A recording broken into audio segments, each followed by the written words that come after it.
Hey, what's up, everybody? Christopher Hopper here.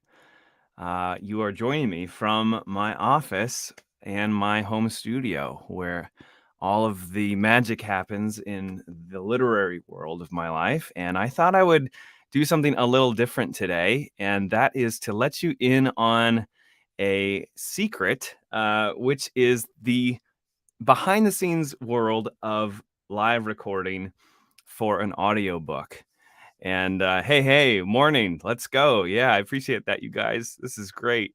Um, this is going to be probably about an hour. We'll see how much I can do of recording a brand new uh, short story called Rogues and Rebels.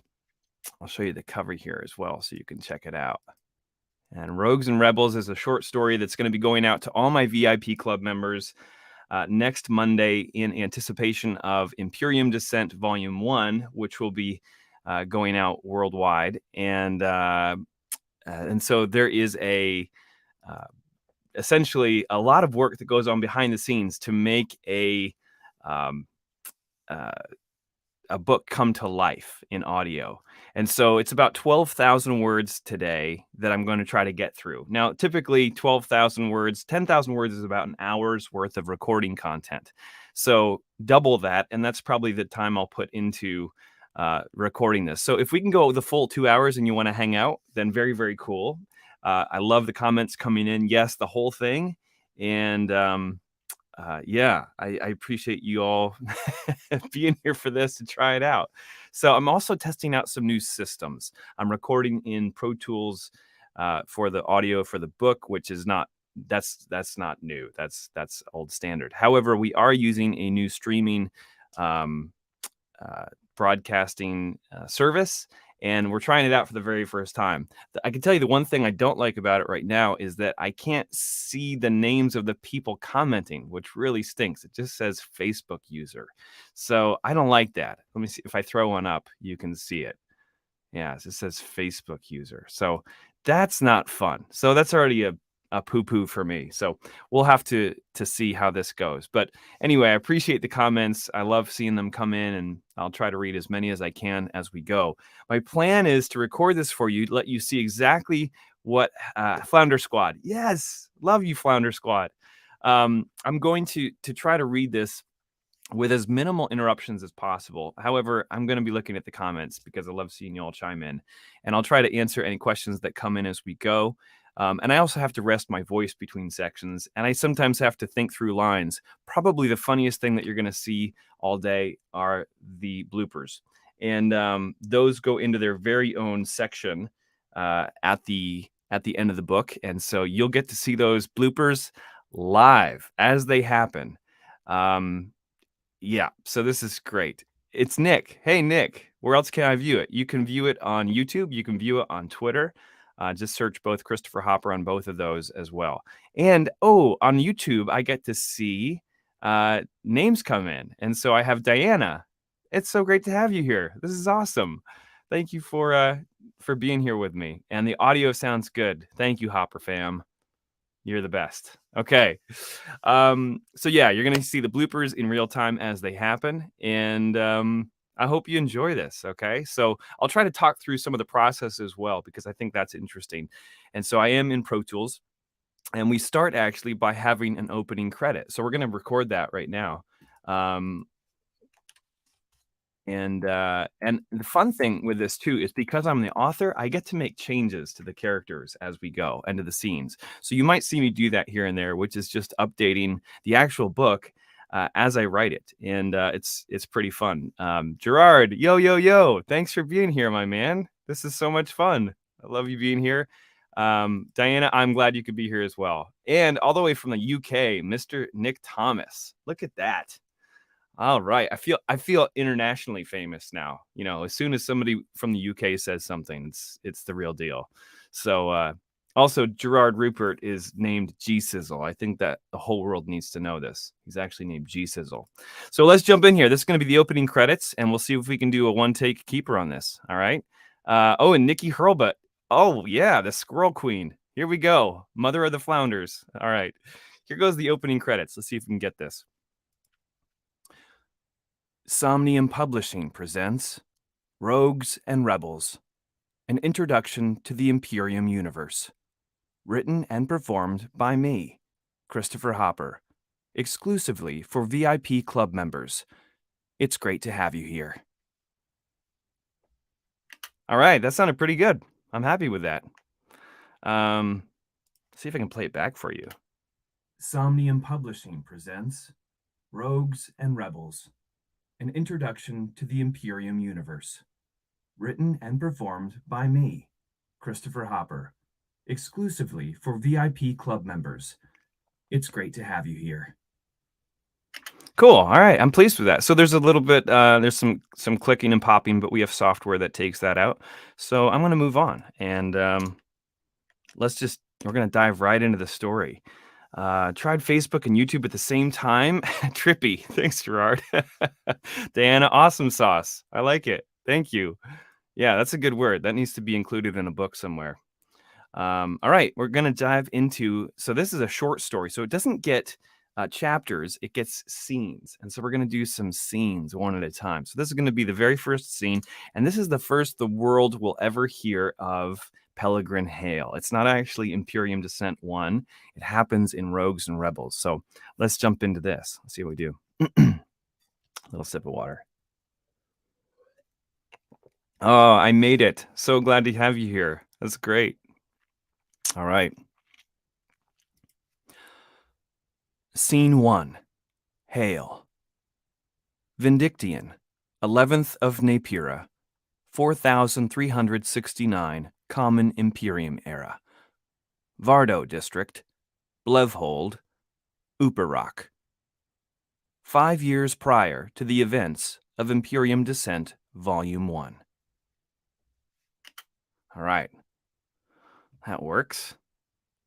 Now we're going to get into the very first line. This starts with some dialogue, and this is from one of my favorite characters. His name's Dell. So here we go.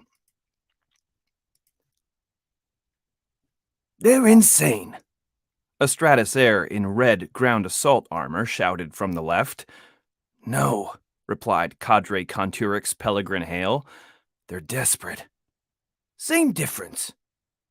Hale disagreed, but there wasn't time for an argument. His 8-man unit was being pelted with a combination of slug throwers, rocks, and homemade fuel bombs. The crimson-clad Stratasairs had taken position on one of the seaport's city streets, where the road forked into a Y. One lane heading northwest, I'll say that again, one lane heading northwest, the other,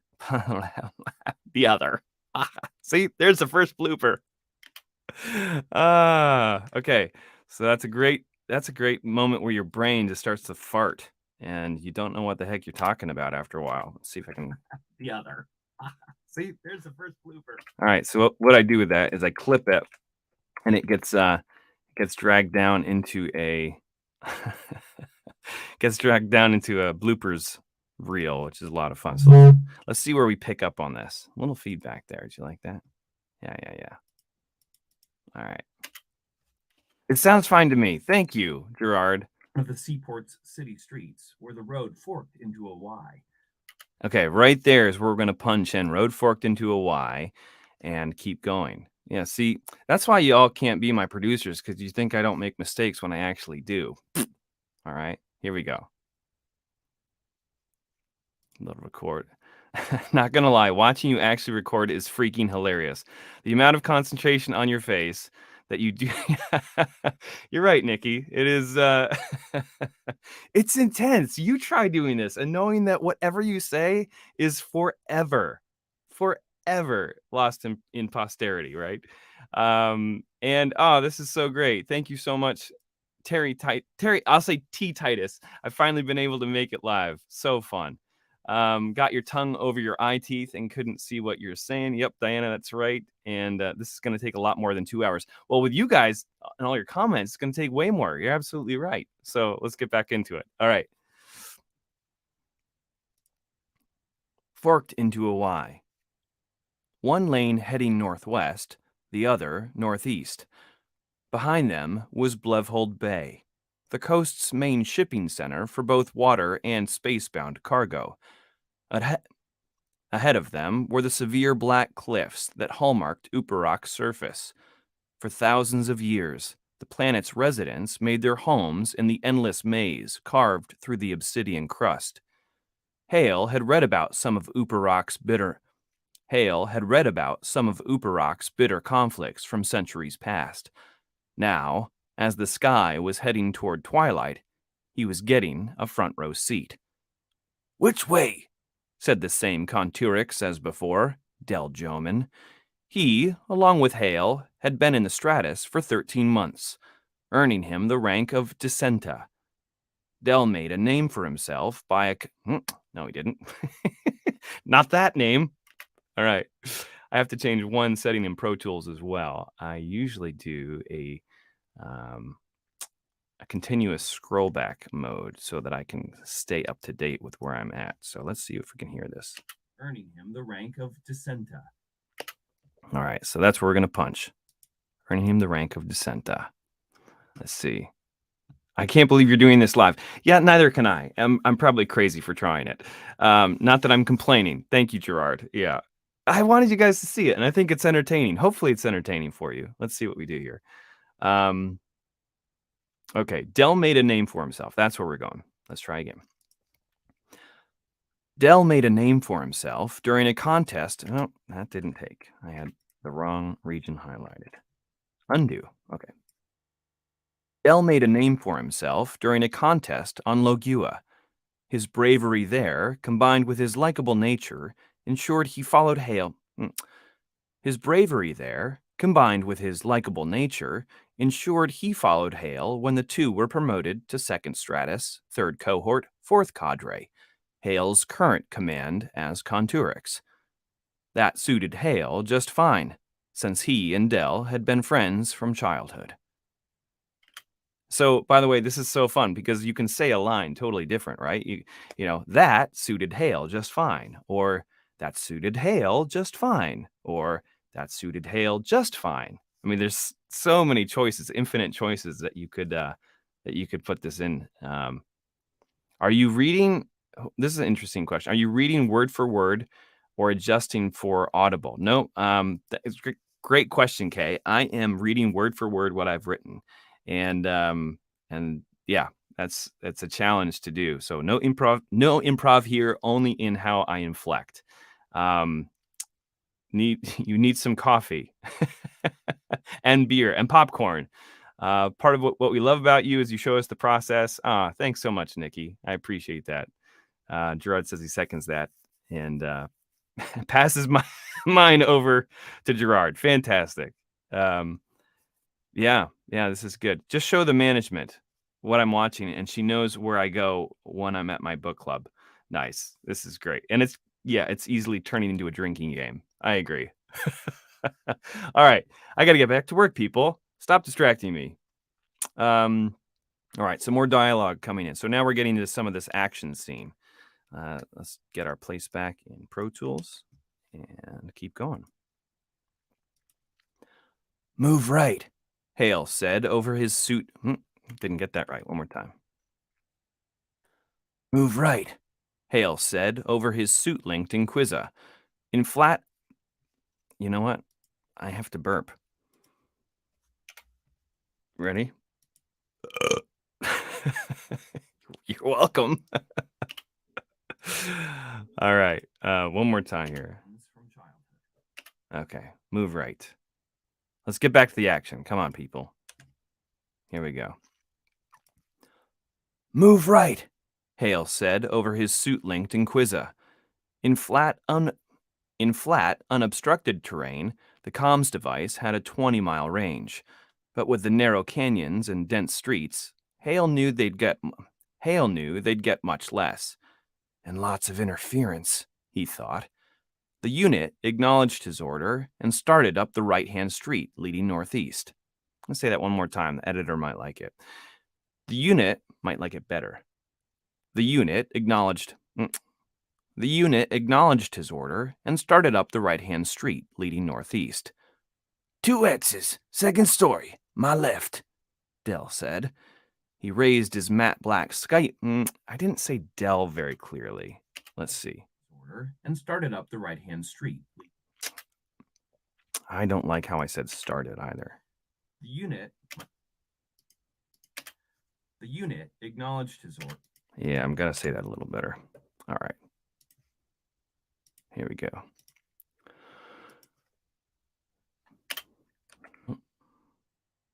I slurred some words. There were some words that were kind of scruffy. The unit acknowledged his order and started up the right-hand street, leading northeast. 2 X's, second story, my left, Dell said. He raised his matte black Skype blaster, aimed at one of the 2 excreants in a window, and squeezed the trigger. The weapon blatted with its trademark crack whine sound and sent a bolt of red light into the foremost rebel. The man fell backward and disappeared. Scratch 1. Dell aimed at the second, but the target tumbled out of the window and hit the sidewalk before he could squeeze the trigger. Too slow, Hale said from behind his own Skype blaster, smoke rising from the barrel. Come on, Saba. Why you gotta be like that? It's my job. Folding me up? Keeping you humble. Hale corrected with a grin and then motioned for his unit to advance. All right, that felt pretty good. Maybe maybe you need a couple beers to relax. Yeah, I mean, it takes a while to get in the swing of things. This is a great question, Nikki. Do you actually practice? Yes, I practice not necessarily all the lines because I like some of it to be fresh, but I've been doing vocal warm-ups for most of the day. You have to pay attention to what you do during the day before as well. Unfortunately, I went to a friend's birthday party last night, and I was yelling during the bowling match because my wife was beating me. And so I actually feel my voice a little bit strained and painful today. So you take for granted how much you use your voice and what you use it for. And it's not until you're behind a $3,000 microphone that you start to get intimidated. So it's real. Good thing I had my headset on and not my speakers. Yeah, glad you're enjoying this, everybody. All right, I'm going to keep going. Let's see. Yeah, okay, keeping you humble. So, we're going to get into talking about what's happening in this scene. And let me just make sure I'm on the right spot. For his unit to advance. Okay. And here we go. Here they're going to start advancing through the street. Y'all ready? Gets good. The cadre stayed elongated in a column that hugged buildings on the left side. I'm going to do that one more time. The cadre stayed elongated in a column that hugged buildings on the left side of the street. It gave them plenty of opportunities for cover, should they need it, and good sight lines of the end of the road as it curved to the right. I added a word that wasn't there. I've seen narrators with the mic directly in line with their mouth. Is there a reason yours is slightly higher? Yes, there is a reason, Nick. That's a very good question. Our faces actually resonate. And so proper studio technique for a narrated voice is not like this, because you get too many plosives and you're actually only getting what my lips sound like. But if you get slightly above the nose, you're actually getting what my head sounds like. So it's a very interesting technique. Okay, so I gotta pay attention. This is challenging. I'm liking it though. Corrected with a grin and then motioned for his unit to advance. All right. So I have so many screens. You can't see it right now. I'm gonna get to the place where I can share my desktop so you can see that. But let's see. Where did they? Did I not keep that last thing? I don't think I kept it. Hale corrected with a grin. All right. I'm going to re-record this section. The cadre stayed elongated in a column that hugged buildings on the right side of the street. It gave them plenty... See, I didn't like the inflection there. One more time. The cadre stayed elongated in a column that hugged buildings on the left side of the street. It gave them plenty of opportunities for cover, should they need it, and good sight lines of the road as it curved to the right. But caution was more a matter of procedure than of necessity. Their Stratus ground assault armor was a match for almost anything the rebels might throw at them, save for large, save for large caliber rounds, save for large caliber rounds and Kydar-tipped munitions. The rare metal was illegal to possess, property of the Imperium Stratus alone, and coated their plate and helmets. And coated their plate and helmet armor. And coated their plate armor and helmets. That's what we're going to do. Encoded their plate armor and helmets. All right. Okay. See, and you get to do that when you're the author, right? Helmets. Helmets. Yeah, let's keep going. Even their visors. All right. Even their visors. Describing the armor here. Even their visors had a small percentage of the stuff impregnated into the glass. Likewise, Stratosaurs were the only players on the field with blasters. Everyone else had phase staffs and slug throwers. Still, Stratus armament wasn't invincible. Put enough slugs on the plate, and even Kydar gave up eventually. The armor would succumb to extreme heat as well, not to mention massive changes in inertia. The body could only take so much jarring before it turned to pulp. One more time. The body could only take so much jarring before... jarring. Gotta get that word, jarring. It's jarring my mouth. Oh. Cutting that. That was... Right. Is that a change in the actual giant? Yeah, I actually changed the book, Diana. Yep, that's a good question. We're allowed to do that, right? All right. The body could only take so much jarring before... Yeah. Go back a little Even further. Kydar gave up eventually.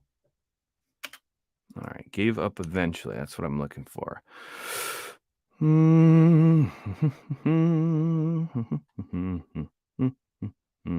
Where'd he go? Okay. The armor would succumb to extreme heat as well. Okay. Not to mention massive changes in inertia. That's where jarring. Yes. Thank you, Julia. Jarring. Jarring. And sometimes if I can't say a word right, I just end up writing a new word in. Why? Because I'm the author. All right.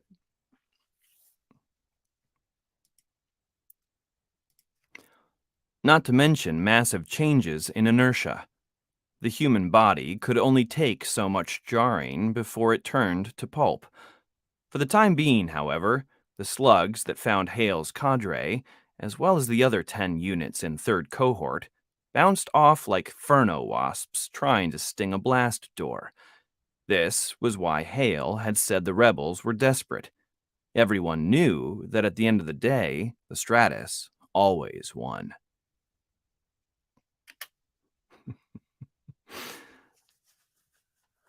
Did you do this for the 500-page book? Yes, Gerard, I did. That took almost, I'm going to think almost 100 hours in the studio. It was also my first foray into this, so I wasn't as efficient as I am now. A lot to learn. Nikki asks or says, those that just narrate, do they go through the same process with cut and paste type thing with the recording program? Yes. Well, it depends. Some work with producers in a control room. I find myself, I'm just much quicker because I have a background in studio production, so it goes a little faster for me. So, all right, let's see where we left off. Stratus always won. Yeah, the Stratus always wins. That's what you need to know about them. All right, jumping back in. A trio of rebels? I'm not sure. All right, one more time.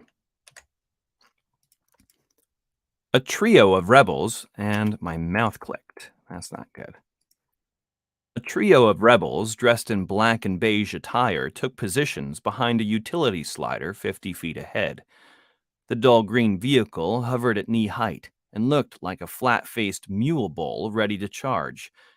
Dell called out the enemy movement first, and the cadre started blasting the vehicle. Instead of punching holes through the front manifold and detonating the drive core, didn't say detonating right. Instead of punching holes through the first manifold, as opposed to the second, third, and fourth. You gotta laugh at yourself. All right. The dull green vehicle hovered at knee height. Yeah, I'm gonna say that one more time too. All right.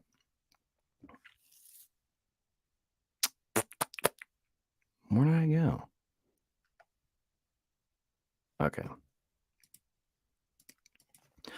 The dull green vehicle hovered at knee height. The dull green vehicle hovered at knee height and looked like a flat-faced mule bull ready to charge. Dell called out the enemy movement first, and the cadre started blasting the vehicle.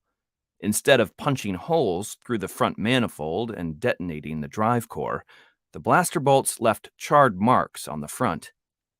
"They've reinforced it," Hale said. "Smartox." "Want us to..." This is Dell. "Want us to love tap the bottom?" Dell asked. I didn't say Dell asked right. One more time. "Want us to..." Here we go. "Want us to love tap the bottom?" Dell asked. "Do it." Dell and two other Stratasaurs moved round. Moved round? What did they do? I don't. Sometimes you write stuff, it gets past your editors, and you don't know what you were thinking. Dell and two other Stratasaurs were removed. I said the word removed. "Do it." It's removed. Yeah. All right. Here we go. One more time. Take 18. Dell and two other Stratasaurs removed. I can't do it. Ah! This is where you get goofy. Things start falling apart. Take a drink of water. All right. Dell and two other Stratasaurs removed four. Yep, you're getting to see it now. This is what we call the giggles. When you get the giggles and you just can't get a line right. You're welcome. Dell and two other Stratasaurs removed round 4-inch subatomic detonator. Wait a second. Gerard, if you're still watching, Gerard had a great idea for a microfusion detonator. I'm going to go with that, Gerard. Microfusion detonator. Yeah.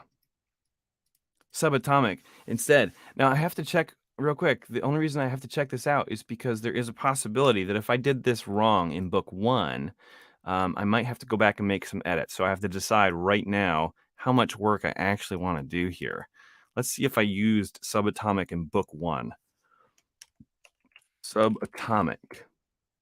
I didn't. Oh, Gerard Rupert, you get a gold star because you just invented a brand new, microfusion. You just invented a new weapon, and you're getting it live on camera, bro. This is exciting. Microfusion detonators. Okay, let's reread the line because Gerard Rupert just changed the Imperium universe. Here we go.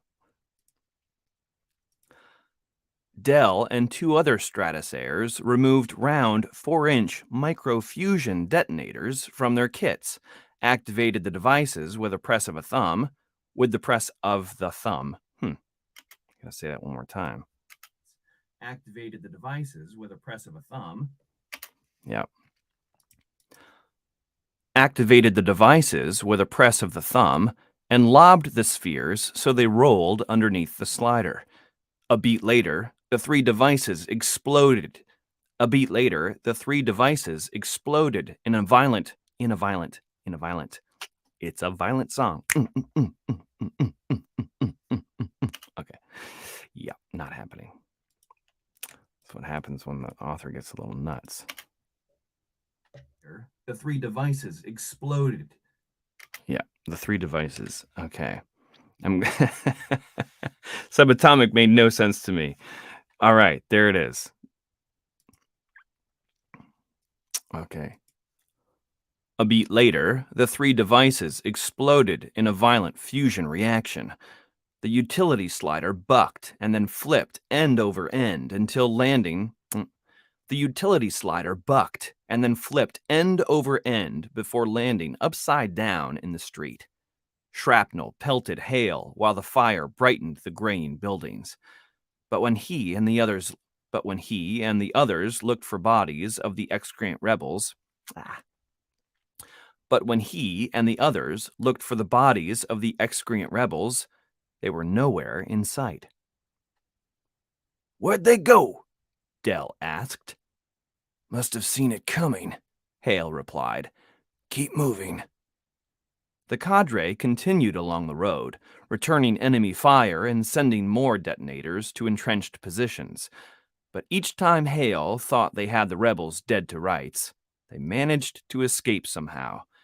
That wasn't to say 4th Cadre didn't tally up enemy fatalities. The excreants weren't that lucky. But they were clever enough to irk Hale. "Always just out of reach." Always just out of... I feel like he needs to say something a little different there.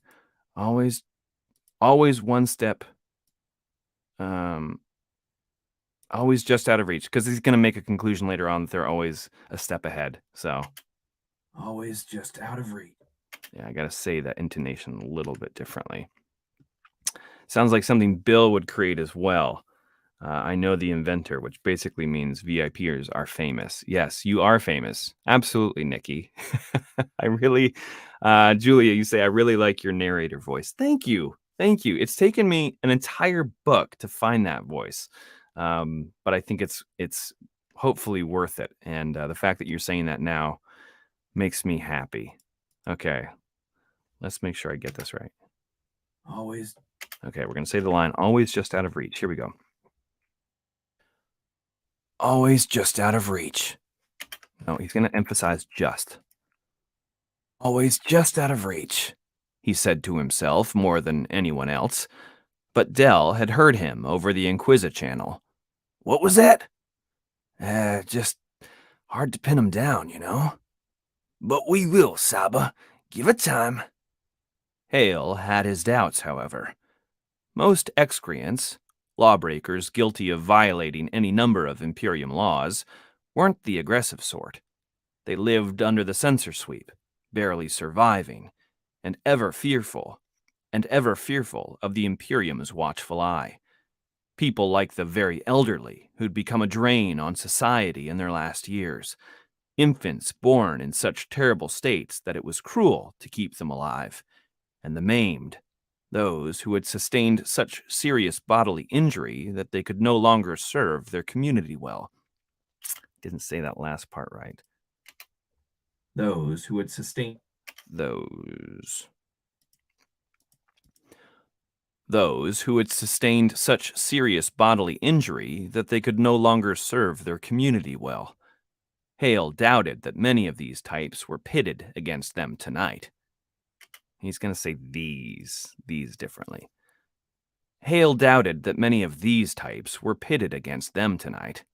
Instead, his Stratosaurs faced resistance fighters, those excreants who sought to subvert such things as the Imperium's tax laws while championing, you try to say that 10 times fast, championing. All right. Let's see what we got here. That's going in the blooper reel. Resistance fighters. Those excreants. Do you hear? Oh, this is such... Do you do you charge by the hour now? Yes, I'm very expensive to myself. This is a fun question. Do you hear the characters' voices in your head as you write? I do. I definitely do. Some come to fruition more when I do the reading, and I make notes, and I have little voice recordings of each of them. But it's really fun. But yeah, I typically write what I hear. I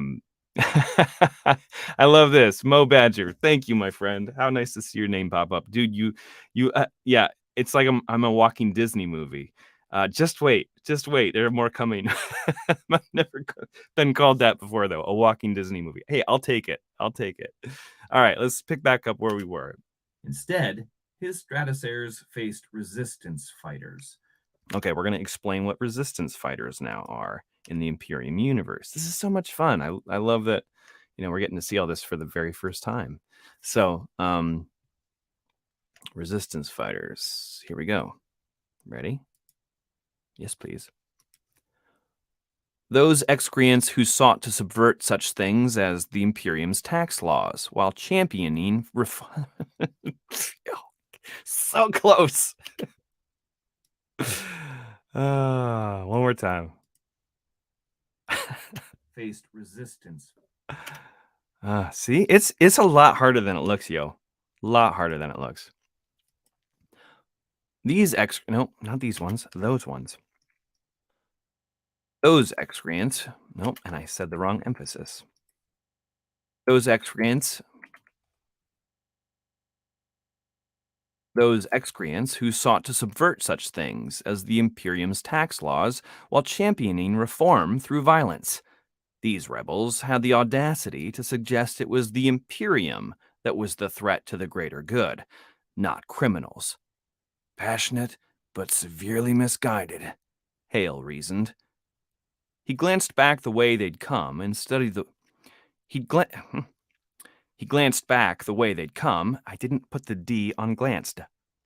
He glanced back the way they'd come and studied the way... This is a tricky one. Sometimes the ones that you don't suspect are going to give you a problem. They're the ones that give you a problem. Passionate, but severely misguided.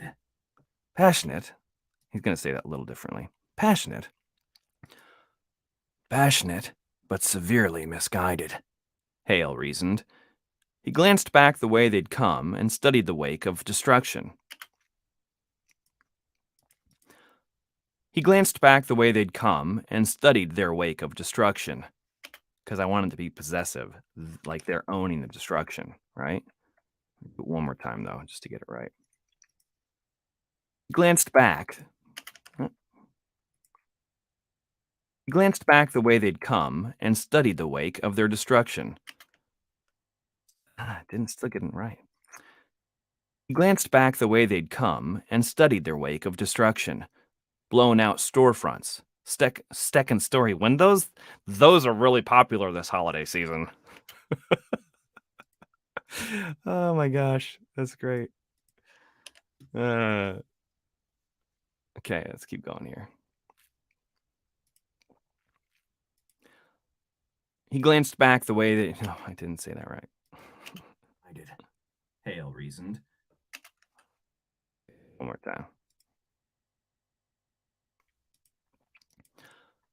He glanced back the way they'd come and studied their wake of destruction. Blown out storefronts, second-story overlooks, and vehicles crisscrossed the street. In a pattern, he thought to himself. He couldn't be sure, of course. Combat was rarely orderly. But Hale had been keen to learn what he could from every engagement he took part in since passing indoctrination field training and earning a place within the Stratus. "What is it, Saba?" Dell asked. "Nothing." "I don't buy it.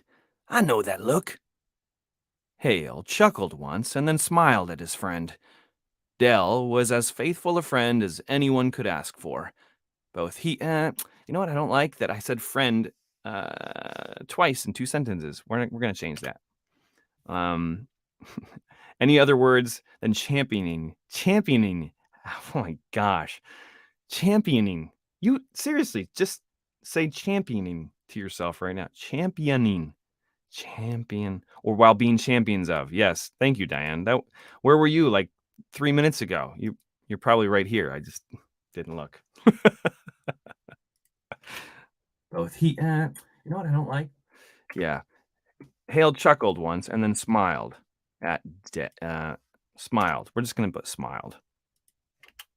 Dell was as faithful a friend as anyone could ask for. Both you know what I don't like? That I said... Yeah. Dell was as... Yeah. And... Hale chuckled. Okay. Hale chuckled. Whenever anyone talks about champions, I always think the Wonder Horse. All right.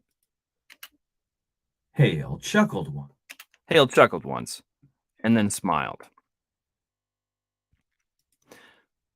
Hale chuckled once and then smiled. Dell was as faithful a friend as anyone could ask for.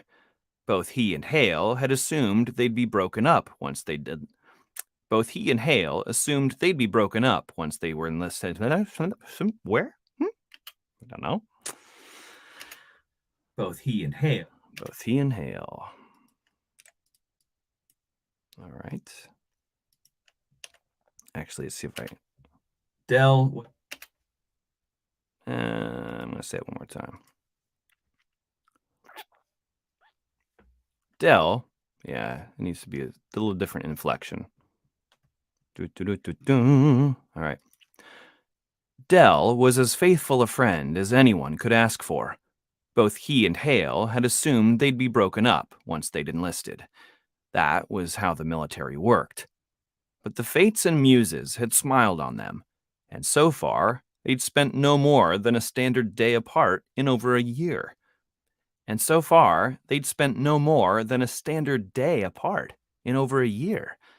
They even took leaves together, since neither had siblings or significant others. Hey. That won't stay in. But it would be funny to put it in the bloopers. All right.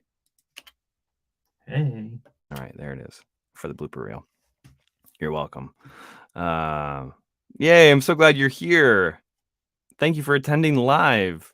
Yay. All right. Okay, here we go. Dell's description.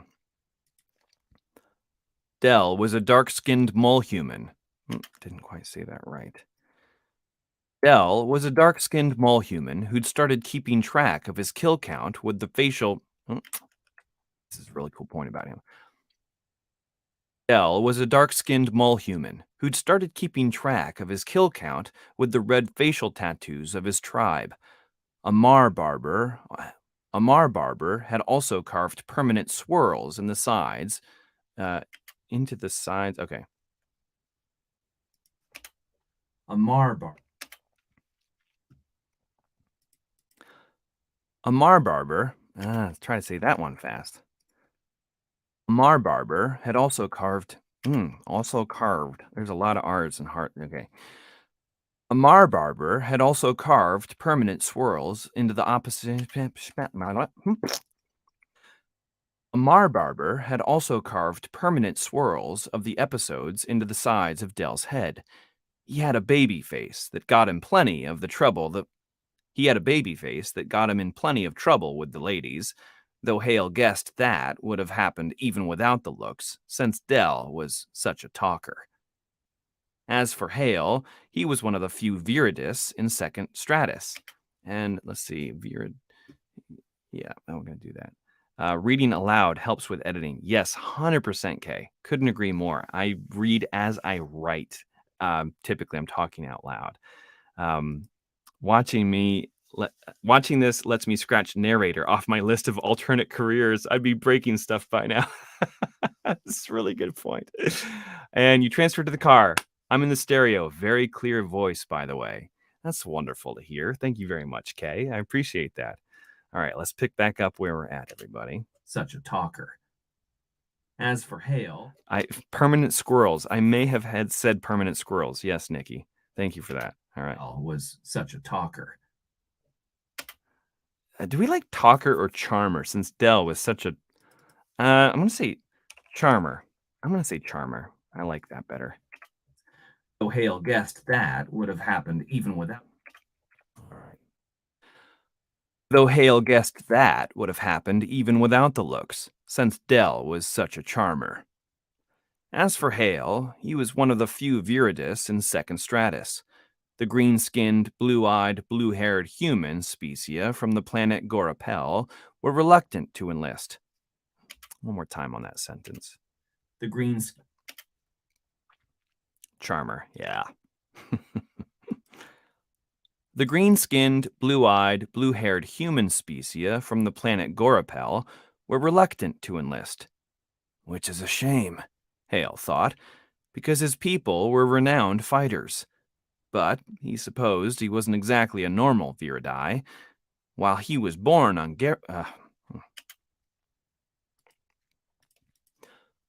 While he was born on Gorapel, his parents raised him on Thoria, the capital of the Imperium and home of the Supreme, Ryon the Fifth.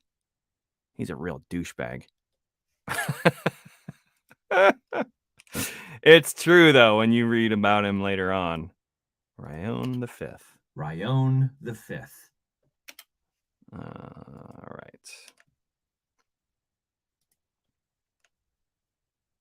Okay. Perhaps the Nope, lost my place. Perhaps the proximity to this sector's heart. To the sector's heart. Okay, I understand what he's saying now. Crazy author. Perhaps the proximity to the sector's heart and his childhood love of all things Stratus were what made him different from his kinsfolk. Hale looked ahead and studied the upcoming pockets of rebel resistance.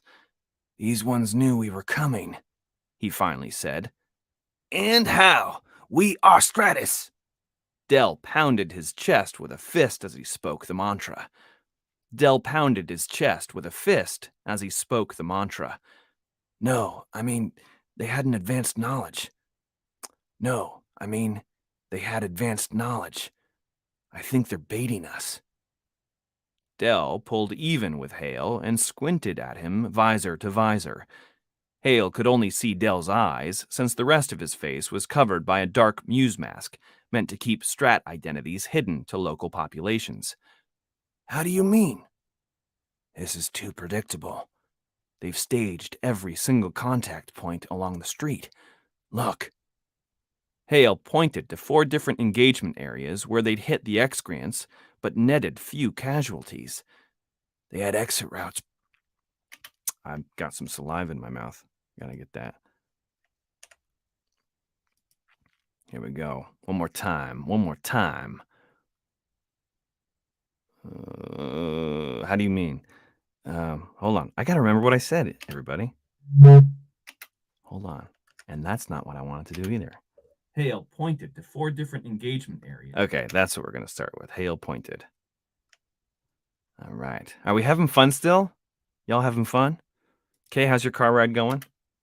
Hale pointed to 4 different... Wait, don't text and drive, Kay. Never mind. I'll just assume it's good. All right. Hale pointed to 4 different engagement areas where they'd done what? I don't know. I'm going to drink some water. I'm so grateful that you all tuned in. This is a lot of fun. Thanks for keeping me company. Hale pointed to 4 different engagement areas where they'd hit the excreants but netted few casualties. They had exit routes ready to go. You don't do that unless you've had time to plan, Dale completed. He's going to say that a little better. You don't do that. Okay, their dialogue is going to go through. Where am I reading from? So fun. Yes. Great question. This is my office, which is also, I converted into a studio as well. So let me see if I can show you a little bit. So there's, I don't know if I can, I'm going to screw this up. I'm going to screw this up just for you, Julia. So this is my office, right? I got some studio production lights. That's my screen there. And then I have my bookshelf on the floor behind me. It's really hard to do left-handed. And my TV screen. And this is all acoustically treated in here for recording. And it's where I write all my books and where I'm making some sweet audio for you today, right? So yeah, good. You just stopped driving. Very good. I appreciate that. Few casualties. They had exit routes ready to go. All right, we're going to take that line of dialogue again. And there's a little exchange here between Dale and Hale. They had exit routes ready to go. You don't do that unless you've had time to plan, Dell completed. Now, what I like to do is, even though my editor will do this, sometimes I like to get the feel just right for how I want dialogue that's clipped to sound. Exit route's ready to go. You don't do that unless you've had... So we're gonna tighten that up real quick. Sorry about the feedback, everybody. And it will sound, we're gonna crossfade it, sound like this. You don't do that unless you've had time to plan. Dell completed. Yeah, I'm gonna tighten that up just a little bit more. You don't do that unless you've had time to plan. Dell completed. Yeah, there we go. Who's getting a new tattoo? Somebody's getting a new tattoo.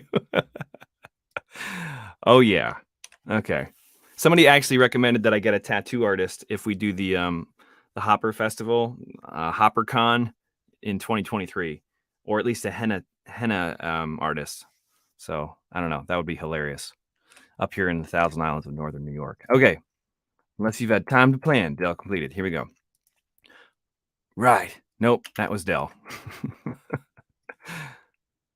Right. And you have a way of you have a way of maneuvering through this. Okay. Yep, he's talking about stuff. Right. And you have a way of maneuvering through the city undetected. Tunnels? It's a mining city, right? Sons of Salaron. Dell sniffed and looked down at his supply of detonators. Last one. Which is exactly what they want. Slowly bleeding us dry. Killbacks ahead? Maybe. Or maybe they're just buying time. To do what? Escape. Excreant. All right, that was pretty good. Nice little, I like when you get a run like that, you know? Feels good. Excreant rebels rarely went toe-to-toe with the Stratus. There was just no point, unless they had no other options. And then it was suicide. A display of valor to bolster their legend among the dissidents. Hale was beginning to second guess. I'm going to move the page up a little bit here. Hale was beginning to second guess his assumption that these lawbreakers were desperate. Instead, he was beginning to think they were the most dangerous kind of excreants, true believers. The ones who thought the Imperium was misguided and had... one more time. The ones... Yeah. The ones who thought the Imperium was misguided and had perverted the will of the goddess Kai Tak. These were the ones who wanted to undo the system and grant amnesty to all. If we don't find their headquarters, Hale said after a moment, we'll just be chasing mussets all day. They drain us of ammunition and wear us down. Maybe even get lucky. No way, Saba. He didn't say his whole line. Come on, Dell. Nope. One more time. No way, Saba. Said plenty of dead strat, Dell. Said plenty of dead... No, he's got to do it one more time. You got to do better than that, Hale. Come on. Said plenty of dead strat, Dell. And I had a double consonant on the last T. Said plenty of dead strat, Dell. The other man sneered, but then cocked his head to the side and nodded. Have something in mind? Yeah, but if I'm wrong, I'll get demoted. So will you. There's a fun line here. Let's see. Have something in mind? Have something in mind?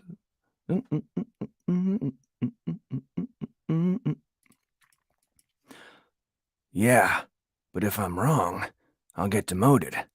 So will you. Like that ever stopped us. Where you go? And this is a great line from him. Like that ever stopped us. This is why I love Dell right here. Like that ever stopped us. Where you go, I go. Saba's forever, he said, using the Stratus word for brother. Hale cast him a half smile, not sure whether to praise his loyalty or curse his naivete. Stand by. Hale switched channels. Hale switched channels on his Inquisitor and called the... Who did he call? Ghostbusters! One more time. Hale switched. Okay, that's starting.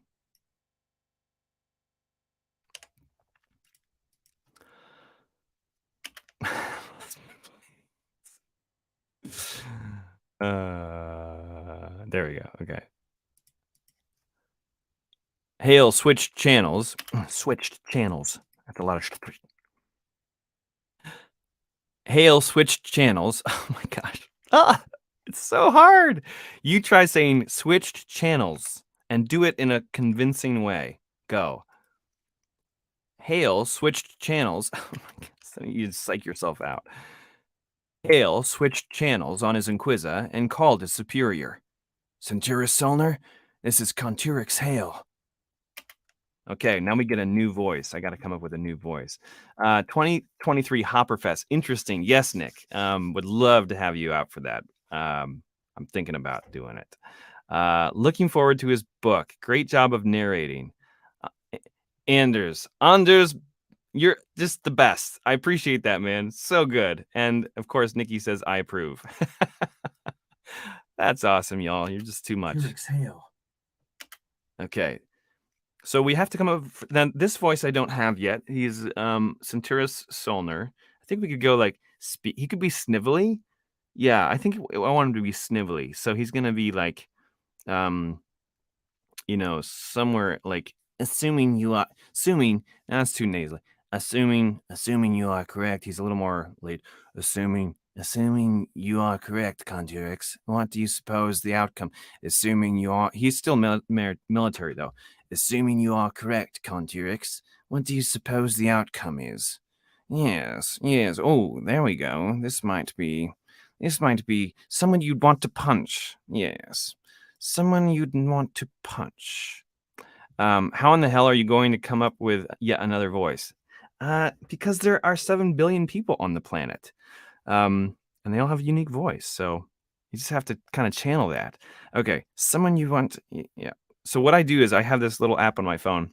It's this voice memo. And I just hit record when I have an idea for somebody. So, what do you suppose the outcome is? Yes. So I am Conturus Solner. What do you suppose the outcome is? You're a total reject of society, and you annoy me to no end. There we are. Okay, that works. Yep, we're gonna call this Solner. Because he might come back later if we extend robes. If we extend rogues and rebels into a larger series, Snooty and British. There we go. Yes. That's very good. All right. Centurus Solner, this is Conturix. I don't like how Hale says that. We're going to redo that and then get into Solner. Yes. Speak. Yes. I have to keep that going. Yes. Okay. Centurus Solner, this is Conturix Hale. Speak. I believe we're being led down a musset hole. How so? Fourth Cadre has encountered a pattern of resistance that I believe is pre-pregnated. Yeah, not really. Fourth Cadre has encountered a pattern. Fourth Cadre has encountered a pattern. Dang it. Fourth Cadre has encountered a pattern. See, and then you get stuck in these little ruts, and you gotta kill that thing in your brain that says you can't do it. You just say, I can. Fourth Cadre has encountered a pattern of resistance that I believe is prearranged. Solner didn't reply right away. Still didn't get it right. But we got the line. We got the first line. Solner didn't reply right away. Ideas from cadre-level leaders were frowned upon. Ideas. All right. Ideas from cadre-level leaders were frowned upon, but Hale hoped his record would at least net him some consideration. His unit's survival might depend on it. And I have to burp again. Excuse me. Okay, here we go. A little more Solner. Assuming you are correct, Conjurex, what do you suppose the outcome is? Assuming you are correct, Conjurex, what do you suppose the outcome is? Almost there. Assuming you are correct, Conjurex, what do you suppose the outcome is?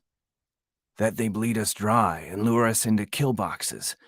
Instead, I recommend we cease pursuit and look for intelligence that might suggest where they're holed up. If we cut off the snake's head and demoralize them, then we can... You will remember your place, Conjurix, and recommend nothing.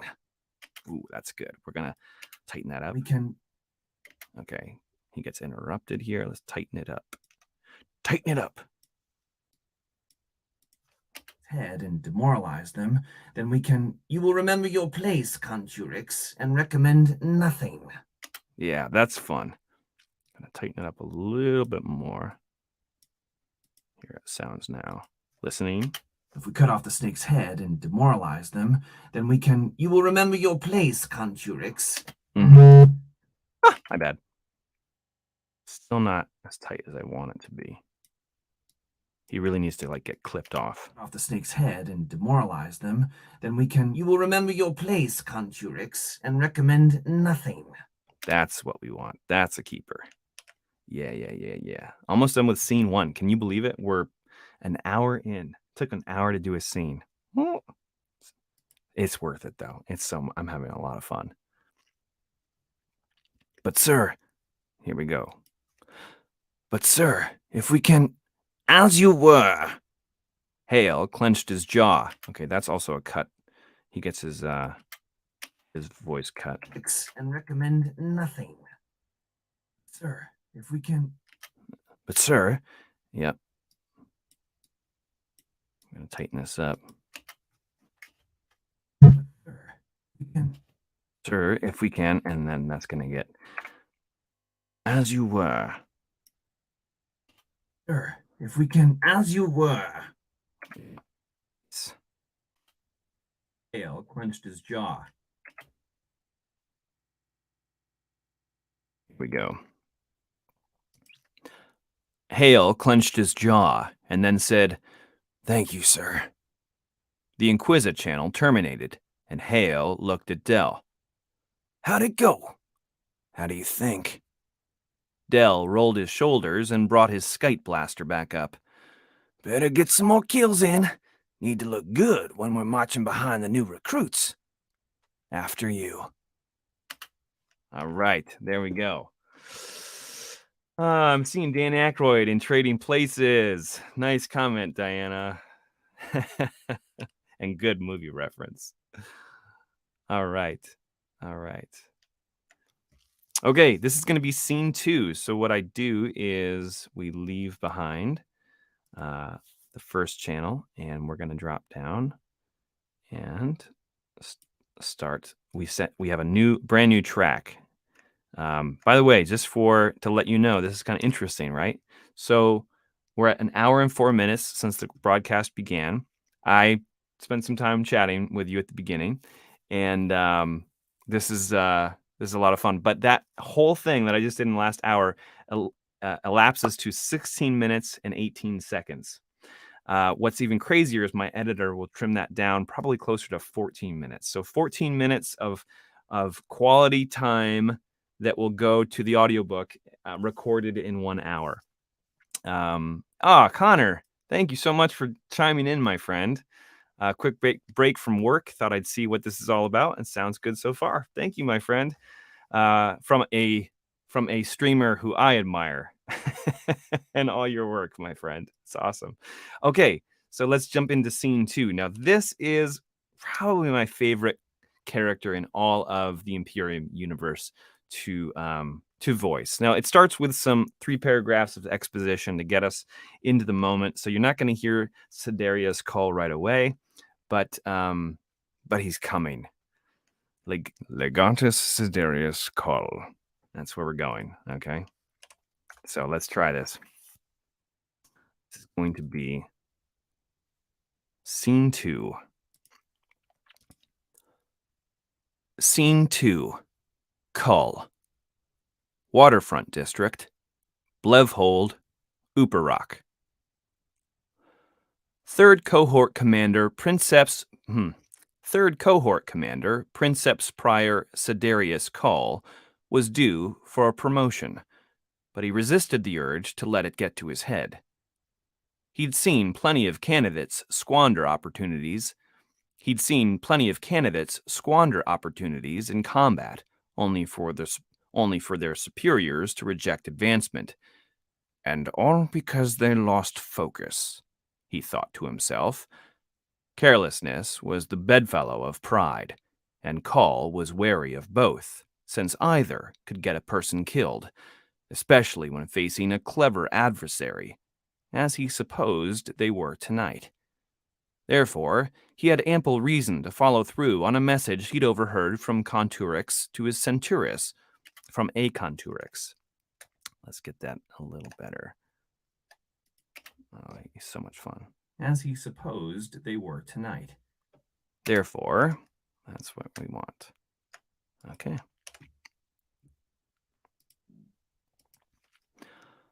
Therefore, he had ample reason to follow through on a message he'd overheard. Therefore, he had ample reason to follow through on a message he'd heard. Therefore, he'd. You see? This is where it goes. This is when you get loopy.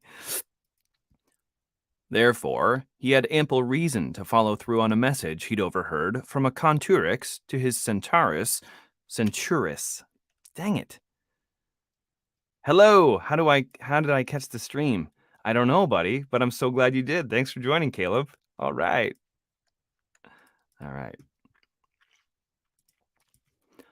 Therefore, he had ample reason to follow through on a message he'd overheard. Okay, stop being distracted, Hopper. Therefore, he had ample reason to follow through on a message he'd overheard from a Conturix to his Centuris half an hour ago. The young man, a 20-year-old Viridis named Pellegrin Hale, according to the roster, seemed a touch overzealous, but he also sounded convicted. No, he didn't. He sounded convinced, though convicted is a close second. But he also sounded convinced, at least to Cull. Not in an egotistical or delusional way, but in the manner of someone who thought more highly of the adversary than their peers might. This, Cull knew, was the mark of a wise commander. And were lowly Conturixes devoid of such insight? Cull mused, having once been a Conturix himself. If anyone was to be reprimanded, it was the Centuris, who dismissed the idea far too quickly. Cull hadn't bothered to address Solner. He could do that later. Instead, he took matters into his own hands and requested a business directory for the district. It took him less than a minute to narrow the search down to 3 possible candidates, then 30 seconds more to select one. Cull stood outside. Yes, he did, and he looked beautiful doing it. That's fun. All right, let's see what we got here. Loving the sultry sounds of Hopper. Go Team Pellegrin. Thank you, Sean. Appreciate that very, very much. Nice to see your name pop up here. You're the man. All right. Cull stood outside. Yep, he did. Okay. All right. This is, yeah, I'm just going to let this one play out. I'm enjoying this scene for you already. Cull stood outside a shipping warehouse along the waterfront. An age of saltwater abuse. Yeah, I guess that's good. Author doesn't know what he's talking about all the time, but an age of saltwater abuse from wind, rain, and sea swell had corroded the sheet metal exterior to a rusty orange. Radial lanterns hung from the dockyard arms, illuminating the black rock wharf that served several ships bound for ports unknown. On the warehouse's far end sat a squat building with a sliding door and darkened round window cobbled from an old ship. And darkened round window, yeah, cobbled from an old ship. Sometimes I have to reread what the guy wrote. He's still a knuckle brain. Does that Latinesque word ending in ix pluralize to ices or ixes? It would be the prior. ICES. Good question. Um, hey, whoever you on Facebook, I love this question. Thank you so much. I'm sorry that this software doesn't display the names on Facebook as much, but glad you could be here too. Appreciate it. All right. Ship. Let's see what we got. Window cobbled from an old ship. Yeah. It would be better. It's not cobbled. It needs to be, I'd say, scrapped. Scrapped from an old ship. Yeah, let's On the warehouse's do that.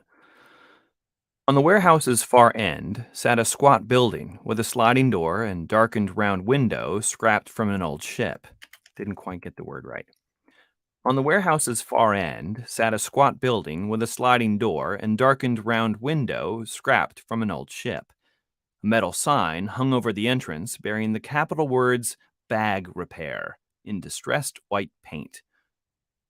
"Remain here," Cole said to his security detail, still some distance away from the shop. "I'll call you if I need anything." "Your word, Princeps Prior," replied the senior-most man in red assault armor. Despite the engagement area of operations, Cole chose to wear his black standard. No, it's not black standard. Despite the engagement. His black Stratus uniform. There it is. Despite the engagement area of operations, despite the danger, despite the danger in the engagement area of operations. There we go.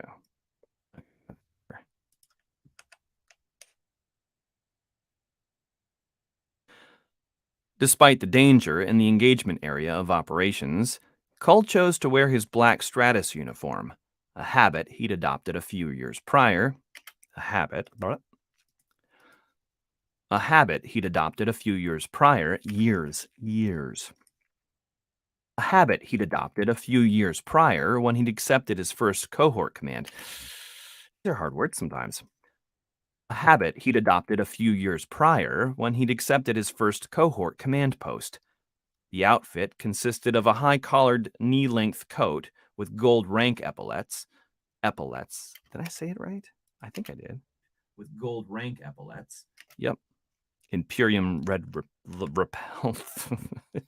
Woo! Imperium red lapels and gold trim enclosures, as well as matching trousers, vest, and glossy black boots, shined daily. Most of Cull's peers still wore their armor. Most of Cull's peers still wore their armor, but he wanted the men and women under his command to know that he did not think himself worthy of the power to march into combat, power they alone carried. And lest any critic think him weak, he'd shown that he was not afraid to get his hands dirty should the need arise. If anything, watching the purple-skinned Thorian commander... Sometimes it moves on before you're ready. If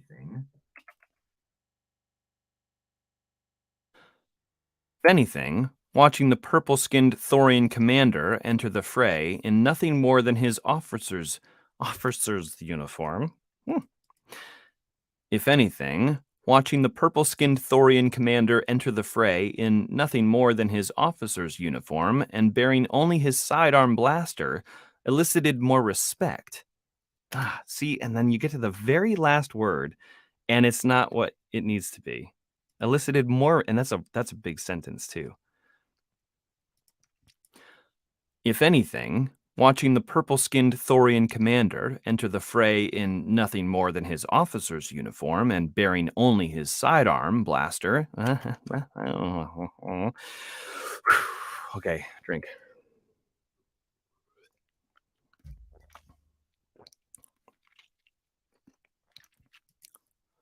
If anything, watching the purple-skinned Thorian commander enter the fray in nothing more than his officer's uniform and bearing only his sidearm blaster elicited more respect, not less.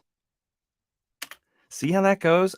It's like that's a big sentence, and the payoff, if you get it right, though, is a lot of fun. Arise. If anything, watching the purple-skinned Thorian commander enter the fray in nothing more than his officer's uniform and bearing only his sidearm blaster elicited more respect, not less. Okay, elicited. We're going to punch that line because it didn't quite come out right. Elicited more respect, not less. Cull stepped to the door, touched the control panel, and watched the metal plate slide into the wall. As he stepped inside, don't slur your words, come on. As he stepped inside, radial lights in the ceiling flickered to life, revealing an old leather couch, a table and chair, and some dated artwork on the walls. The outside door shut behind him, and Cull took to studying the rest of the room. Overall, its drab appearance fit the wharf's general aesthetics. Water must be your reset button. Yes, it certainly is. All right. Overall, its drab appearance fit the wharf's general aesthetics. One more time. Overall, its drab appearance fit the wharf's general aesthetics. However, there was something curious about the scene, and it was just that point that Cull was hoping to find. And it was just the point, and it was just the point, and it was just the point that Cull was hoping to find. What does that mean? However, there was something curious about the scene, and it was just that. I think what I said is better, actually. That. Yep. That Cull was hoping to find. Care. Yep. There we go. Care. Despite the room's age, it was orderly. Administrative tools were arranged neatly on the desk. The chair was pushed in. The couch, though old, had been expertly mended with patches that at least attempted to blend with adjacent leather. Likewise, the floor was swept, and the room smelled clean, devoid of the smoke, oil, and sea life odors that clung to everything else outside. Whoever this proprietor was, he cared about his work. New character here who I'm really excited to debut. You're the first. You're the first to hear him, right? That's really fun to think about too, I think. The idea that you're getting to hear this before anyone else in the whole wide world. Here we go. I'll be right there, came a muffled. I botched it. There it is. I'll be right there, came a muffled. A muffled old voice. Came a muffled old voice from behind. Came a muffled old voice from behind a second door. Second door. Came a muffled old voice from behind a second door, this one along the back wall. Cull rightly surmised that this was the business's reception area. Nope, where he stood. He stood was business's reception area.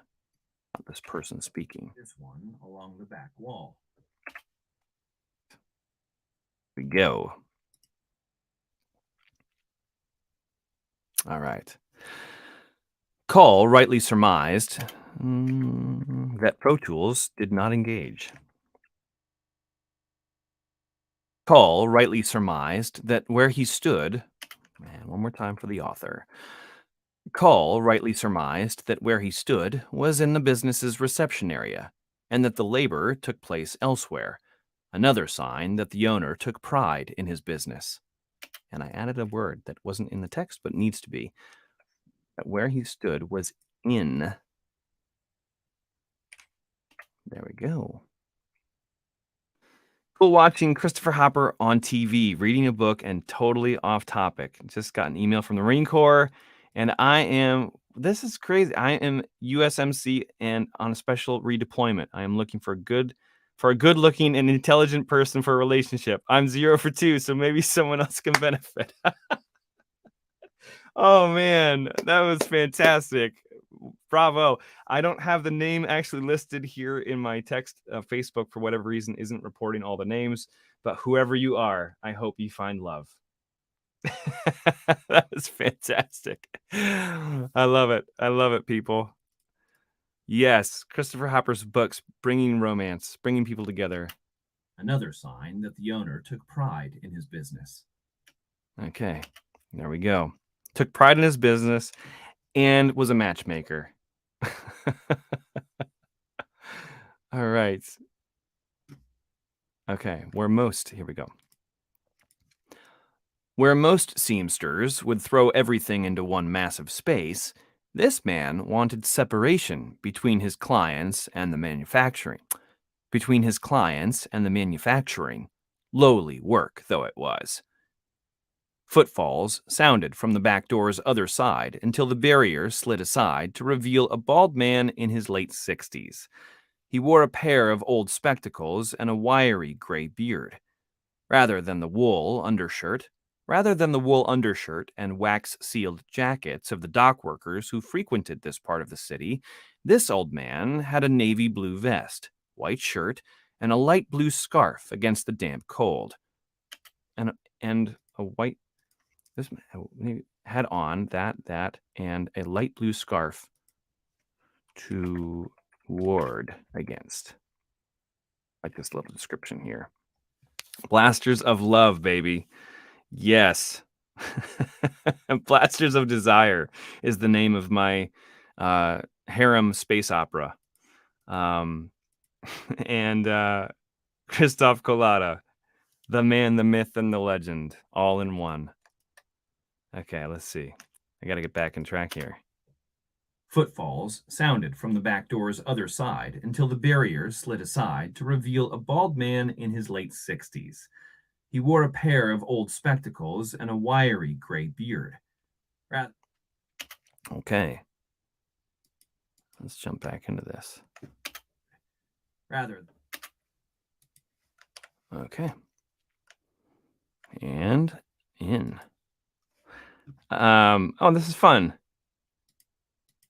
Whoa, Jessica, thank you so much. Cool. I've never seen anyone do an audiobook recording before. It's amazing when you play it back. That means a lot. I'm so glad that I could give you a behind the scenes look, and I hope you're enjoying it. Yes, and spies are everywhere. Absolutely. You're never safe in the Imperium. Okay, let's see. That's not what I wanted to do. Rather than the wool undershirt. We're finishing up this wonderful old man's description. Here we go. Rather than the wool undershirt and wax-sealed... one more time. Rather than the wool undershirt and wax-sealed... And a third time. Rather than the wool undershirt and wax-sealed jackets of the dock workers who frequented this part of the city, this man had on a navy blue vest, white shirt, and a light blue scarf to ward against the damp cold. He also had a golden watch chain that went from his trouser belt loop to tailored vest pocket. His gray eyebrows lifted up. His gray eyebrow. His eyebrows. Eyebrows are all the rage. His gray eyebrow. Yep. Okay, his gray eyebrows. That's where we're going next. His gray eyebrows lifted upon seeing call. May I help you, officer? That's not quite what I wanted for him. Let's see. Have the bounce. Dude, thanks for joining. Love you, Caleb. May I help you, officer? That's what we want. May I help you, officer? I rather hope so, yes. Are you the proprietor? The elder man offered his hand. Yarn Merlu, at your service. Siderius Cull, a pleasure. I'm looking for information. Merlu adjusted his spectacles and then gave a self-deprecating laugh. I may not be the authority on radial mineral bags, but I do pride myself on crafting a quality product at a fair price. If the Stratus is looking for a contract, I could write a proposal this week so long as you provide the necessary details. A kind proposition. However, my inquiry is of a rather different sort. Oh? I do believe you have sold yourself short. Hold on, I gotta take a breath. The best eyebrows in the business. Did I say that? Oh? I do believe you have sold. I do believe you sold yourself short. Short. All right. Here we go. I do believe you've sold yourself short on your standing within this community. One more time for call. Ah, thanks so much, Boo. Dennis, I love this. Thanks, my friend. That means a lot. All right. I do believe you have sold. I do believe. Oops. Oh, we don't want to do that. Redo. I do. Okay. I do believe you have sold yourself short on your standing within this community. Merlu's eyes widened, while a bloom of red flowed to his paper-thin cheeks. It is void of malicious intent, I assure you. Cull smiled. Something I would never assume of you, my good man. Rather, reviews of your establishment say that you are indeed the leading authority of mineral bag design and repair in Blevhold, contrary to your downplaying of the facts. I do not control what the masses think, only what my hands produce. Quite so. Cull liked Merlu. He appreciated the man's utter lack of pretense and his simplicity of thought. The Imperium is bettered by such men as these, Cull thought, and he thought that, which means he needs to say it. Here we go. I have too many movie references in my head, yes. The Imperium. Okay. And here we go. The Imperium is bettered by such men as these, Cull thought. I should think that you are well acquainted with your customs. Not customs. Well acquainted with your customers. Cull thought. All right, let's try to get him with those customers. That was funny. Okay, there we go. Oh, I tried doing this before. It's way harder than it looks. You're doing a great job, mate. Thank you, David. That's so kind of you to say. And I got somebody on Facebook saying, "Hey, bro, I'm sorry your name isn't listed, but hey, back to you." Thanks. But David, you have the greatest MC voice for racing of all time, so you got that going for you. I should think that you are well. I should think. There we go. Okay, Cull is going to make a statement here. And take two. I should think that you are well acquainted with your customers, Yen. Yen? That's not a customer. I should think that you are well acquainted with your customers, then. He's going to say yes. Let's change that. It's like directing actors. Just not as good looking or well paid. I should think that you are well acquainted with your customers, yes? As anyone who takes pride in their craft would be, of course. You sustain records of their coming and going? Sorry, we're making some adjustments to the dialogue, which is one of the fun parts of this, by the way, is getting to actually change what people say. You sustain records. You sustain. You sustain records of their comings and goings. Comings. He's going to be a little more downplayed in there. You sustain records of their comings and goings. If you mean the quantities and dimensions of their bags, yes. As you can see, he pointed to the Imperium seal on a placard behind the desk. The Trade and Exchange Commission has just recently granted us another year after auditing our records and manufacturing. A reward well earned, I am sure. Cull imagined that keeping the local magistrates happy was no small task. When given the option of choosing between political and military careers, even as a young man, Cull knew to stay clear of the former and pursue the latter. The scribes and administrators he'd met in his father's office were as deficient in character as they were in mirth. He would rather die at a young age on the battlefield with a chest full of dignity than seep into old age bearing the conscience of the morally repugnant. That's fun. That's fun. And I changed the word too, the morally bankrupt, but I think I like repugnant better. It just came in that moment, like you're just doing stuff and yeah, repugnant is morally distasteful or extremely unacceptable. Yeah, so to say that someone is morally repugnant, yes. Do you rewrite and then record? Not sure that's allowed. So, yeah, I mean, it's my book. I think Nikki, since launching into your voice, oh, okay, I'll get to that in a second.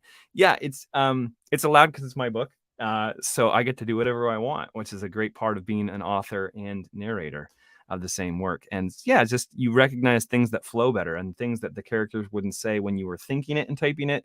Then you speak it, and you're like, they wouldn't say it that way. So that's a good question. Since launching into your voice acting career, have you noticed if you have any habits you wish you did more of or didn't do as much of? Any habits?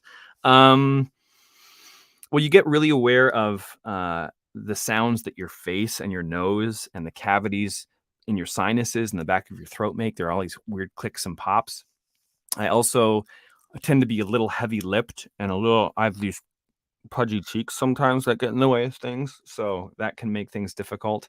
I get really excited and I speed up and then I slur my words, and I've always had a little bit of a stutter here and there, so making sure I'm more methodical and slow as I speak has been important. So thanks for asking. Good question. All right, let's keep going. I hope you're all having fun. I'm so honored that so many of you would tune in across Twitter and Facebook and YouTube. This is great. All right, let's see what we got. Of the morally repugnant.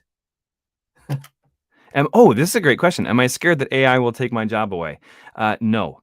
I think that all things that we have seen with computers so far, and I use AI, but I see it as a collaborator, and that is, I think, the best way to approach AI. I won't get into all that today, but seeing them as a collaborator, not as the enemy. And plus, I get to say, this is me. You're getting 100% of me and not anything else. So there's value to that to the right people, maybe not everybody. Following that question, does it change how you speak outside of the studio? I think you mean, am I scared about AI? Or, I think you meant Nikki's question. Sorry. Thanks, Diana. Good question. A little bit, actually. I had two friends say, we've noticed that you've started to speak more intentionally when you're with us, and we think it's because you're reading. And I think that's true. I'm processing more and trying to be a more effective communicator, not just on books, but because of just wanting to be a better person in general. Somewhere there's a beer can screaming that this book needs to be an opera. I take that as a kind compliment. Mad props to Mr. Allenson and Mr. R.C. Bray.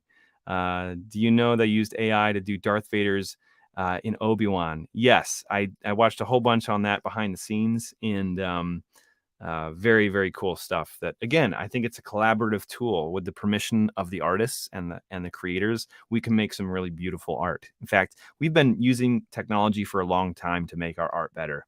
That's to the naysayers who are freaking out. So let's find out where we were and jump back in. Then seep into old age, bearing the conscience of the morally repugnant. Am I a robot? Oh yeah, 100%. You can tell, can't you? This beautiful face. All right. It's all right. I like the questions. Cull also imagined that being a seamster here came with particular pressures. There were the obvious technical specifications and manufacturing challenges. Raw radial powder from the mines of Uparok was not only fine enough to filter through most fabrics, it was also extremely volatile. Contact with a more modern material like plastiboard was Contact with a more modern material like plastiboard would result in percussive detonation the moment the container was jolted. Thus, traditional fabric methods were essential to moving the unstable mineral to refinement facilities off-planet, where it would be where it would be processed and combined with other elements to create the synthetic. Oh, it's a long sentence, Hopper. What were you thinking? Gosh.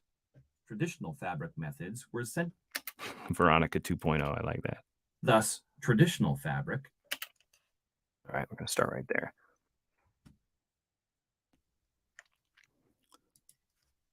Thus, traditional fabric methods were essential to moving the unstable mineral.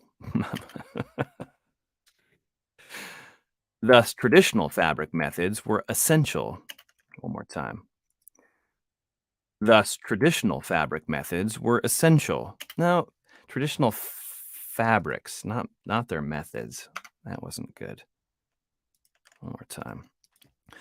Thus, traditional fabrics were essential to moving the unstable mineral to refinement facilities off-planet, where it would be processed and combined with other elements to create the synthetic energy source used to light homes, ships, and cities across the Imperium sector.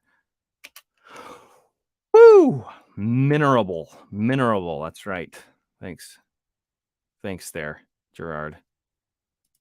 All right.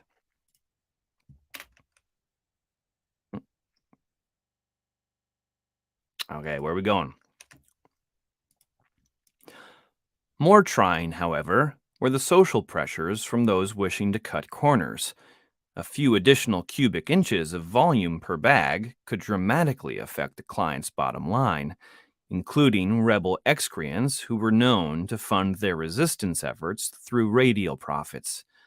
Cull imagined that someone like Yorn Merlu had dealt with immense manipulation over the years as people sought to leverage him toward their unscrupulous practices. I don't know if I liked that delivery. Might do that one more time. Let's do that one more time. Cull imagined that someone like Yorn Merlu had dealt with immense manipulation. Cull imagined that someone like Yorn Merlu had dealt with immense manipulation over the years as people sought to leverage him toward their unscrupulous practices. This man was familiar with power and had managed to keep his head after all these years. You have no doubt endured your share of hardship in this enterprise, Cull said. As much as... He needs to say that a little more confidently. As much as any merchant in the city, I suppose? I suppose more. For though your station may seem minuscule to some, they would be wrong to overlook you. Who has more access to change? Who has more access to change the economics? One more time. Who has more access to change the economic futures than the one who controls the tide itself? No article. One more time. Who has more? Who has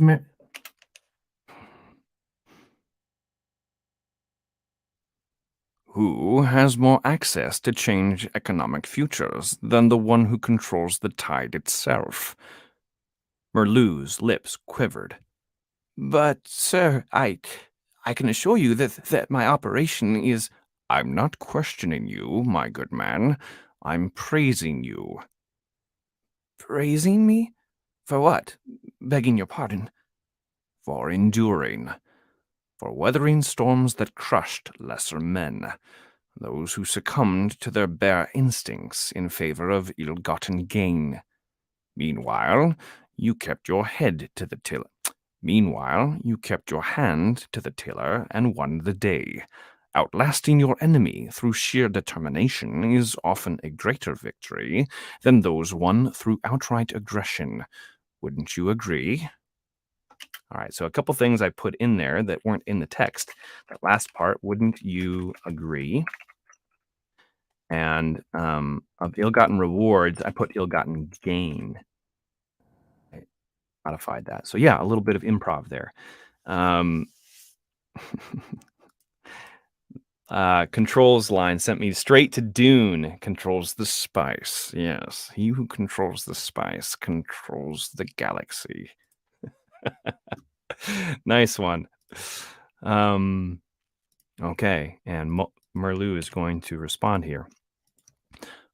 Your word, Princeps Prior, Merlou replied with a dip of his head. Thank you, though we have yet to come to the nature of your inquiry. Quite so. Cole clasped his hands behind his back and moved toward one of the paintings. He didn't recognize the artist, though he wasn't as well versed on those of Uparok, assuming the piece originated locally. Assuming the piece originated locally. It was an abstraction, constructed of finely painted black and white lines, accented with crisscrossing red. I'm going to do that one line again. It was an abstraction. It was an abstraction, constructed of finely painted black and white lines, accented with crisscrossing peach-red lines. He found the piece subtle and alluring. He found the piece subtle and alluring, belonging in the collection of a studious man.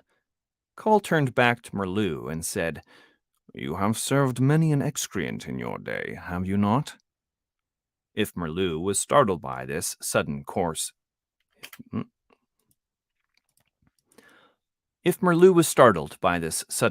change, he failed to betray it. I have, yes, to my shame.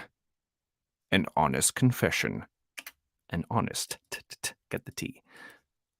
And honest not and. An honest confession. We know they live among us here and there, waiting for their time to be caught and reallocated. But you weren't always aware, were you, Mr. Merlou? No, not at first. They are cunning. Indeed. But they slip up eventually. And your response? To turn them in, of course. His lips betrayed nervousness again. Have I failed the Supreme in some way? If so, I promise that I... Yeah, that's good. If so, I promise. I promise. He centers I there. I'm going to listen back because I said some things in the performance that aren't actually in the text, so we're going to listen. But you weren't always aware, were you, Mr. Merlou? No, not at first. They are cunning. Indeed. They slip up eventually. And response? Turn them in, of course. His lips betrayed nervousness again. Have I failed the Supreme in some way? If so, I promise that I... Cool. All right. Oh, that's called feedback, everybody. It's so much fun. Cole raised the flat of his hand. All right, here we go.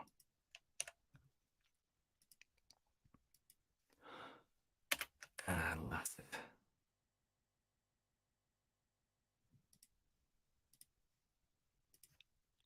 Cole raised the flat of his right hand. Peace. You are in no... Peace. Peace. You are in no jeopardy, Mr. Merlou. Your word. Cool. If so, I promise that I... And so he's going to interrupt him with his hand, which means we got to tighten this up a little bit. promise that I... Cole raised the flat of his right hand. Peace. You are in no jeopardy, Mr. Merlou. Nice. All right. I'm so sorry about that, everybody. Peace. Okay. Your word. And he says, Your word. your word. He's going to be a little more frail here. Your word. The man's shoulders dropped and he let out a sigh. He also withdrew a white handkerchief with the initials monogrammed. With his initials. He also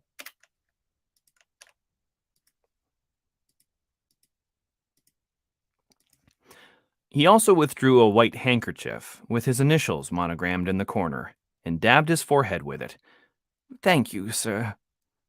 Rather, I am curious if you could help me find some who have let... One more time.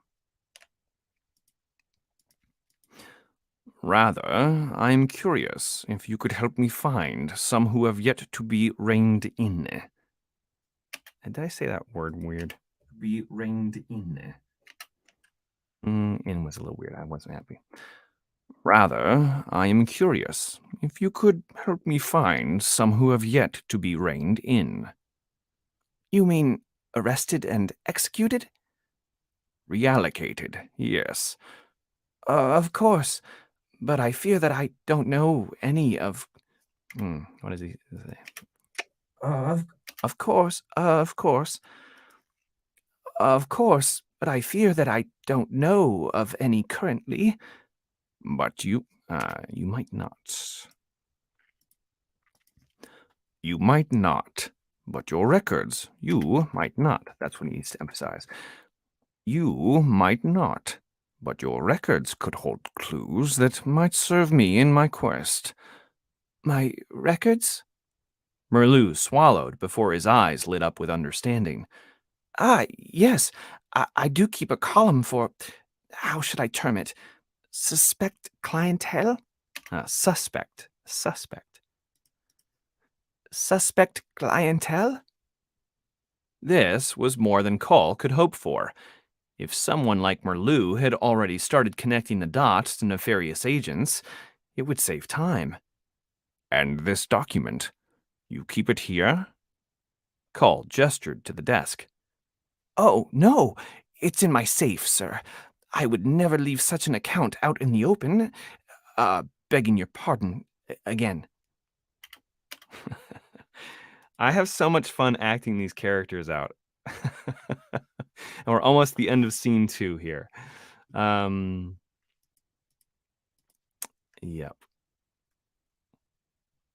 Okay. It's in the back then? It's in the back then. Here we go. The final lines of scene 2. It's in the back then.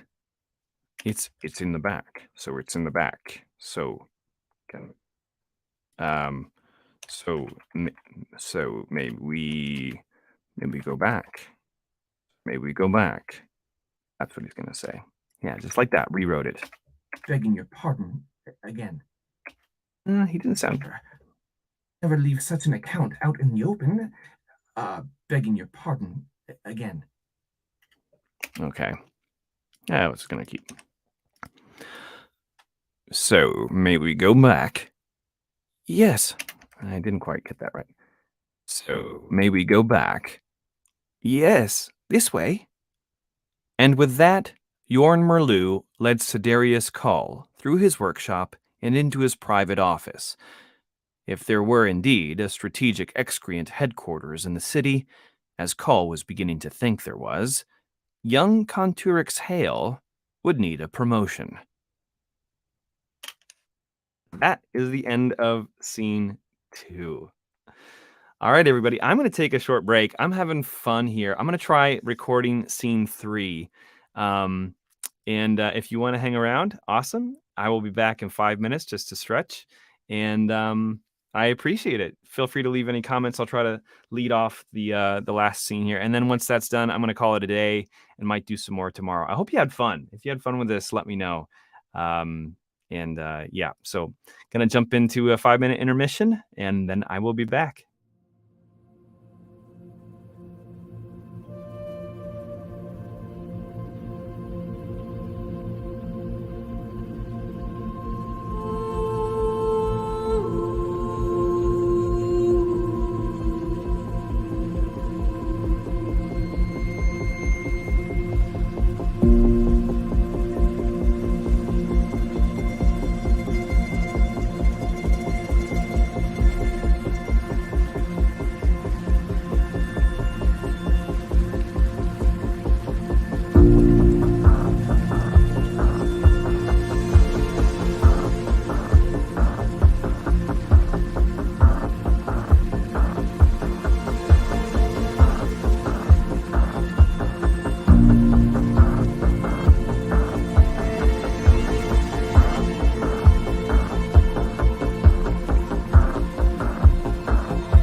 welcome back, everybody. Thank you for being here and allowing me to go to the bathroom.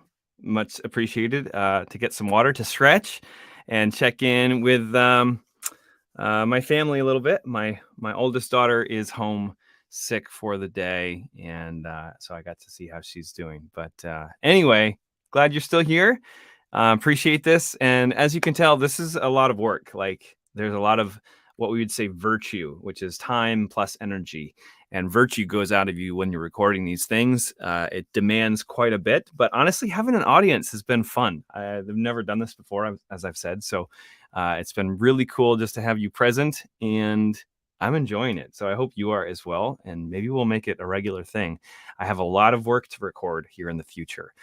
Imperium Descent Book 1 comes out next Tuesday, and then there is a follow-up book. The second book in the series comes out middle of December, and then book 3 comes out middle of January, and those all get audio by myself. So there's a lot to do.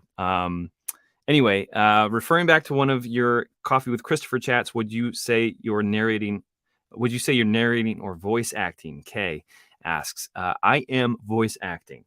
Narrating would be me saying and using the same tone of voice for all of the characters, all of the situations. Voice acting is that I am inflecting their accents, their emotions, and I'm essentially embodying these characters and what they're going through, or at least attempting to. So that's a great question. I should have put that out there for everybody to see, no matter what platform you're watching on. So hello to everybody on Twitter, Facebook, and YouTube. Really cool to have you here. Another comment here coming in. It's been fun being a part of the recording. You have to go. One critique: use your narrator voice for the intro. Your intro voice kind of sounded like a bedroom voice to me. Your call. Bye from Chicago. Thanks. I will go back and review that, as it was the first thing I said. It definitely could have had some areas for improvement. And I love that you're doing the voice acting. Makes the book come alive. Wonderful. Thank you for that. I really appreciate it. Love having everybody on board today, listening on across all the platforms. So we're going to try to do one more scene, see how I feel. Typically, voice actors can, if you can get 2 hours, that's really good. 3 hours is pretty demanding. So we're here on approaching hour number 2.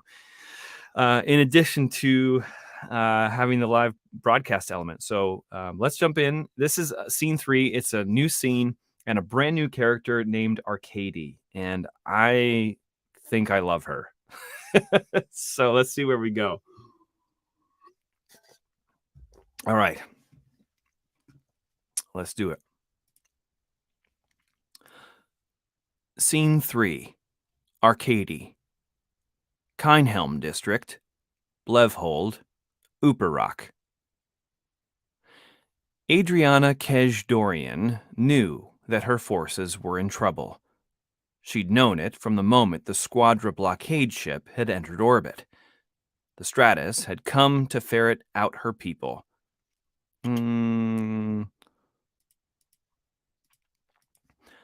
Stratus had come to ferret her people out, which meant she needed to mobilize her assets and call in every favor she could. So far, the last-minute preparations had worked, thanks in large part to the hit-and-fade tactics.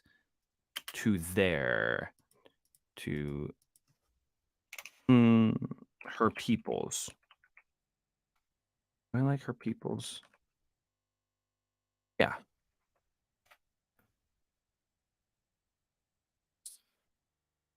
Modification. So far, the last-minute preparation.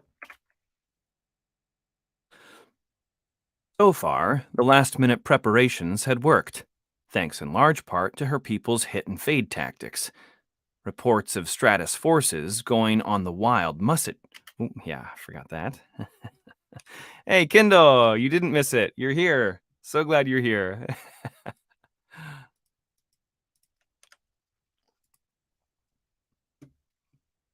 Okay.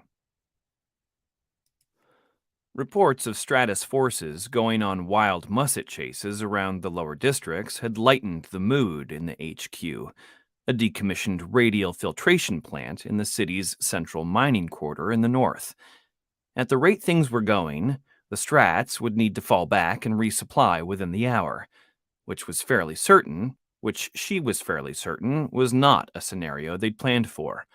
The Stratus did not withdraw. Ever. I'm losing the Planned for. yeah, which Fairly certain, which she was fairly certain was. there we go. Let's redo this line. Which she was fairly certain was not a scenario they'd planned for. The Stratus did not withdraw. Ever. Only forward, she thought to herself as bile crept up her throat. We are Stratus. But while her people in the HQ were savoring intelligence reports, one more time. But while her people in the HQ were savoring intelligence reports of Stratus heirs wasting munitions on false targets, Adriana Kej-Dorian knew better than to celebrate. The head of Uparak's Resistance League went by her initials, RKD, which was further contracted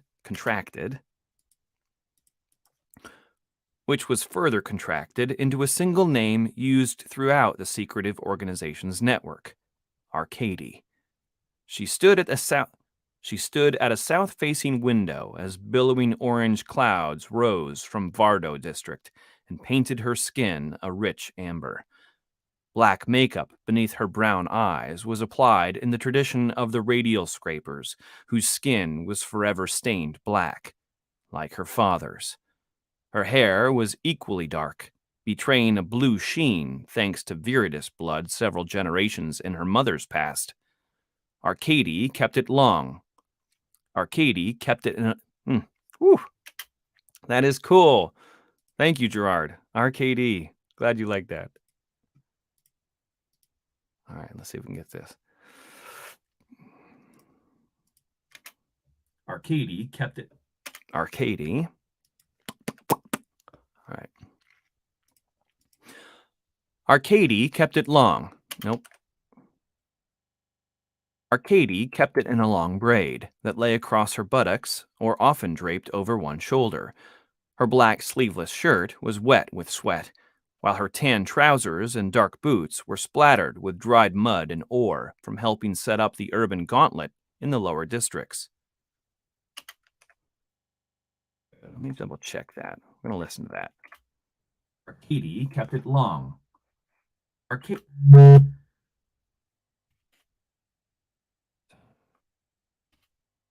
Mother's past. Arcady kept it in a long braid that lay across her buttocks or often draped generations in her mother's past. I still don't like the phrasing. I'm going to try that one more time. Yes, the correct answer was voice acting. All right, one more time here.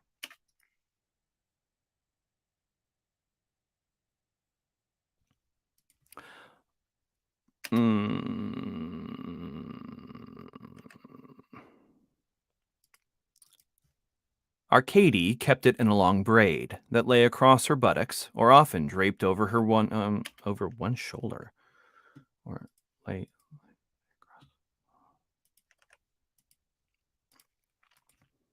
Arcady kept it in a long braid that lay across her buttocks, or often draped over one shoulder. Her black sleeveless shirt was wet with sweat, while her tan trousers and dark boots were splattered with dried mud and ore from helping set up the urban gauntlet in the lower districts. All right, now she has a new lieutenant coming in. He's going to be Resner. Yurid Resner. What does he sound like? New reports. New reports. New reports. New reports. New reports. What did I win? That's a good question. What do we want to give Yurid Resner? He's a assistant to her. New reports of third conjurix. New reports. Oh, he could be strained. New reports of third third cohort, fourth cadre. New reports. Yurid Resner is going to speak. Let's see. Yeah. My name is Yurid Resner. New reports of third cohort, fourth cadre, extending further to the northeast. He sounds strained, kind of like Saul Guerrera from Rogue One. Yeah, I like that. A little hard on my voice to do at this hour, but I think it's the right direction. Resner. Okay. Take a drink on that. Here we go. New reports of third cohort, fourth cadre, extending further to the northeast, said her lieutenant, Yurid Resner. Nope, Renzer. Ah!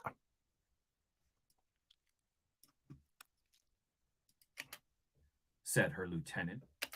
Okay, we're going to punch that line.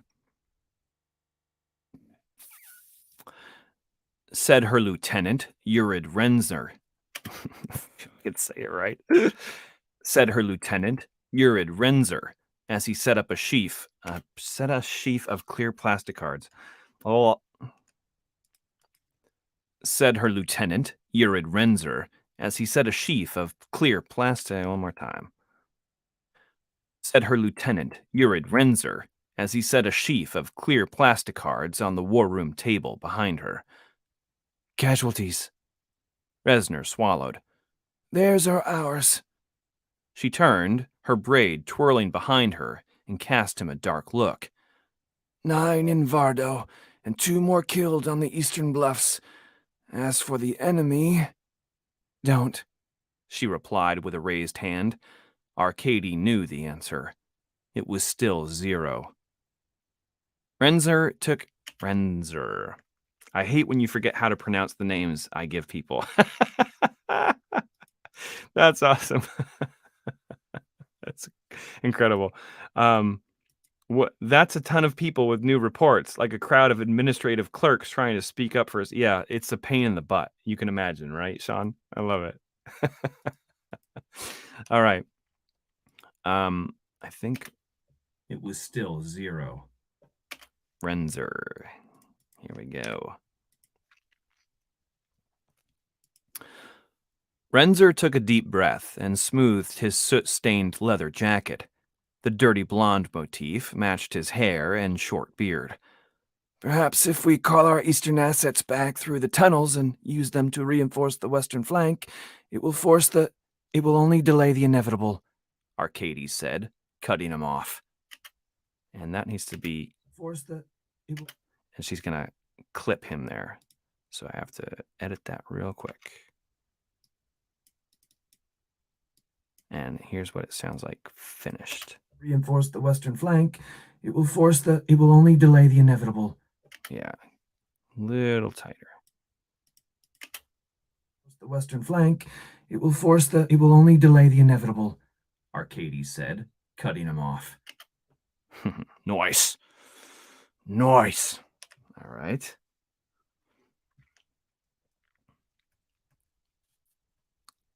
Okay, where are we at? All right. Renzer seemed like he wanted to say more, but resigned himself from it. Still, if he had a better idea than the one she was considering, Arcady wanted to know. Arcady wanted to know. What is it? She asked. You really think they won't eventually give up? She narrowed her eyes at him. Do you? Renzer worked his jaw. Some prizes aren't worth the cost, and the network we've built here is not stronger than the Stratus's ability to destroy it in a day. That was fun. Didn't quite do what needed to, though. Is not stronger than the Stratus's ability to destroy it in a day. We will have... I'm going to tighten that up. See how this sounds. And the network we've built here is not stronger than the Stratus's ability to destroy it in a day. Almost. Not quite what it needs to be, though. is not stronger. And Arcady needs to come. She's like, is not stronger than the Stratus's ability to destroy it in a day. She kind of comes from the top down. Is not stronger than the Stratus's ability to destroy it in a day. We have willpower, Urid. Yes. Resilience, wit, but all the cleverness in the sector. Hey, Julia, thank you so much. Really glad you could be here and spend so much time with me today and all of us. It's great to have you. That was quite the burp. I'm terribly sorry for anybody who was caught off guard by that. That could have been very abrasive. Urid. Yes. Resilience, wit, but all the cleverness. Oh my God, Gerard says. Yeah, you're welcome, buddy. You're welcome. Okay. Let's get back to what is Arcady saying. 10 out of 10. Thank you. That's going up. I got to put that out. Thank you, Kindle. I see that 10 out of 10. Perfect score. Okay. Let's see. But all the cleverness in this. But all the cleverness. She's going to come down again. But all the cleverness in the sector won't help us overcome the. But all the cleverness in the sector won't help us overcome the giant marching toward our front door. Not this time. The giant marching toward our front door. Did I say that right? Wit. But all the cleverness in the sector won't help us overcome the giant marching toward our front door. Not this time. You would know. That's what he's going to say. Here we go. You would know. Arcady grimaced. The irony of her post was not lost on her. It was precisely because of her Stratus career that she had been given command of Uparok's Resistance League, known as the ORL. When her predecessors will... it's not a verb, it's a noun. Will. Lovely on stereo. Yeah, I appreciate that, Diana. You're welcome. All right. When her predecessors, they're amazing people, I hear. Okay. When her predecessor's will was unsealed in the very war room she stood in now, that's a long run-on sentence that I didn't get right. When her predecessor's will was unsealed in the very war room she stood in now, her name, that's what it needs to be. When her predecessor's will was unsealed in the very war room she stood in now, her name was at the top of his list, despite his... one more time. When her predecessor's will was unsealed in the very war room she stood in now, her name was at the top of his list, despite her 23 years of age. I didn't quite get age right. Despite her 23 years of age. The other, more likely candidates scoffed openly. Yeah, wouldn't they?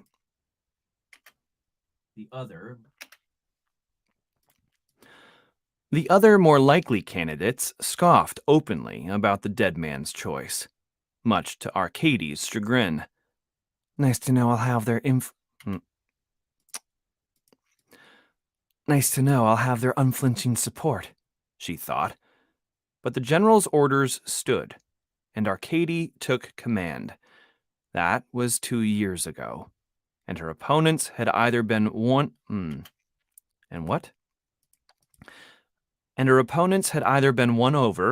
or left.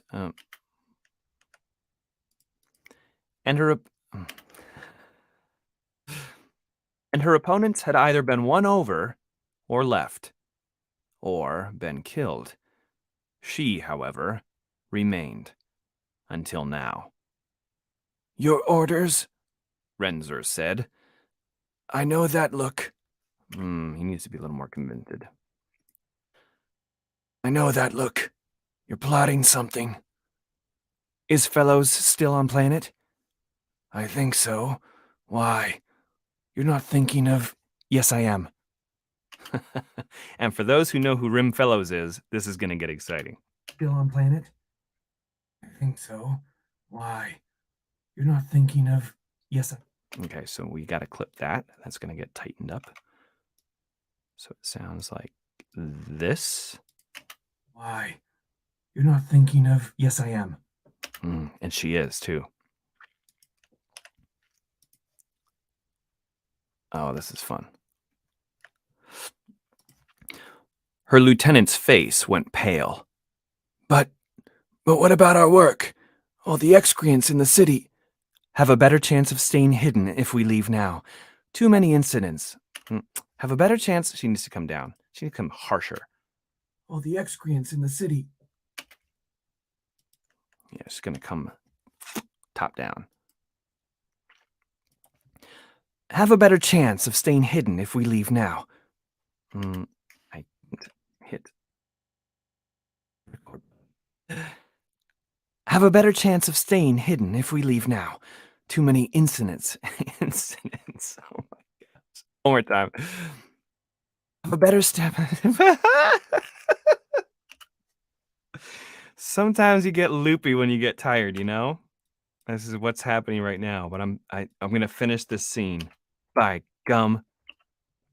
By Jove. A better chance of staying hidden if we... A better chance of... More.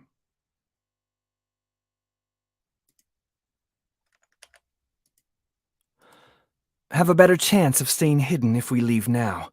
Too many innocents have been slain already. In time, we may return. But it's better for everyone if we take the battle elsewhere and get those we can to safety. Ooh, summon the copper horse coffee and the tray of cookies. Yes, make it so. That was a good comment. I like it. We may return. I don't know if I like her acting. Water time. I'll take that. Too many innocents have been slain already. In time, we may return. But it's better for everyone if we take the... Your word. People have been asking me for a T-shirt of that. Your word. Let's see. In time. Okay. In time, we may return, but it's better for everyone if we take the battle elsewhere and get those we can to safety. One more time. In time, we may return, but it's better for everyone if we take the battle elsewhere and get those we can to safety. And you really think Fellows is the best choice for that? No, he's the only choice. Dum, dum, dum. I feel like there should be an alert tone. That's cool. Yep. And your word on front and Hopper logo on back. Okay, duly noted. Duly noted. All right, we have hiatus marks here. Only choice. And she's made this confession. He's the best choice for that. No, he's the only choice. Ooh. All right. So, here we go. Oh, we're almost at the end of this scene. I forgot they get shorter. The first two are longer, and these next few are small. Arcady followed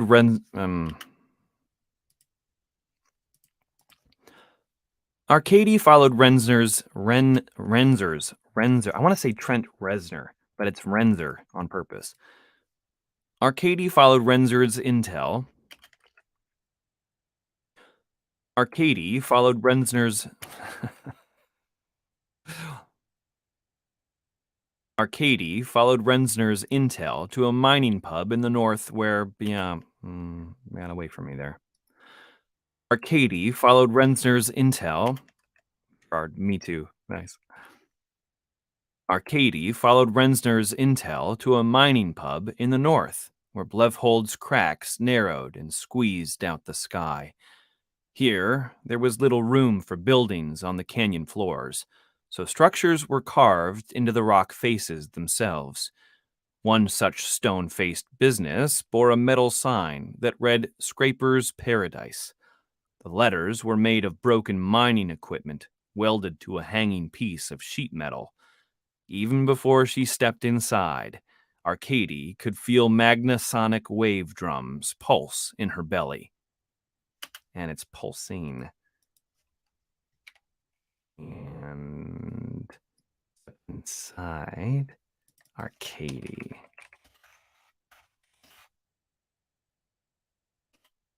Even before she stepped inside, Arcady could feel magnasonic wave drums pulsing in her belly. Arcady tipped, and that needs to be she.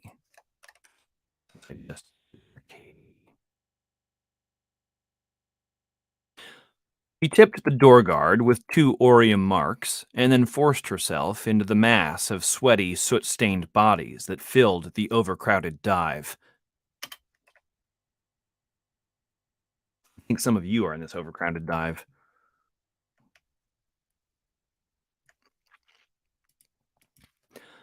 Some danced, oblivious to the world around them, while others celebrated or mourned at Baladu Thice tables. Yeah, one more time. Some danced, oblivious to the world around them, while others celebrated or mourned at Baladu Thice tables. The air was thick with sweet tokoe smoke and the metallic scent of radial ore. Arcady made it to the bar eventually and asked for rim fellows. The woman behind the counter nodded to a corner booth carved into the black rock. Arcady slid her a 5-mark coin and then headed for fellows. The rogue sat with a fuchsia-skinned Illuriath under either arm, the woman's pheromones no doubt mixing with his already intoxicated mind. Reasoning with him wasn't going to be easy. Unless there's plenty of credits involved, she mused. When she reached the table, she had to clear her throat loudly. One more time. When she reached the table, she had to clear her throat loudly to get him to look up. While barely 40 years old, he had the beginnings of graying hair and a matching beard, weathered skin, and dark eyes. Life had not been kind to him. Or maybe it was the other way around, she thought. Do I want that in present tense? Or maybe... it can stay past, because she's speaking about past events in his life. All right, here we go. His black ankle-length coat rested on one side of the booth, giving the 2 women on his sides access to his open white shirt. Fellows knocked some ash off his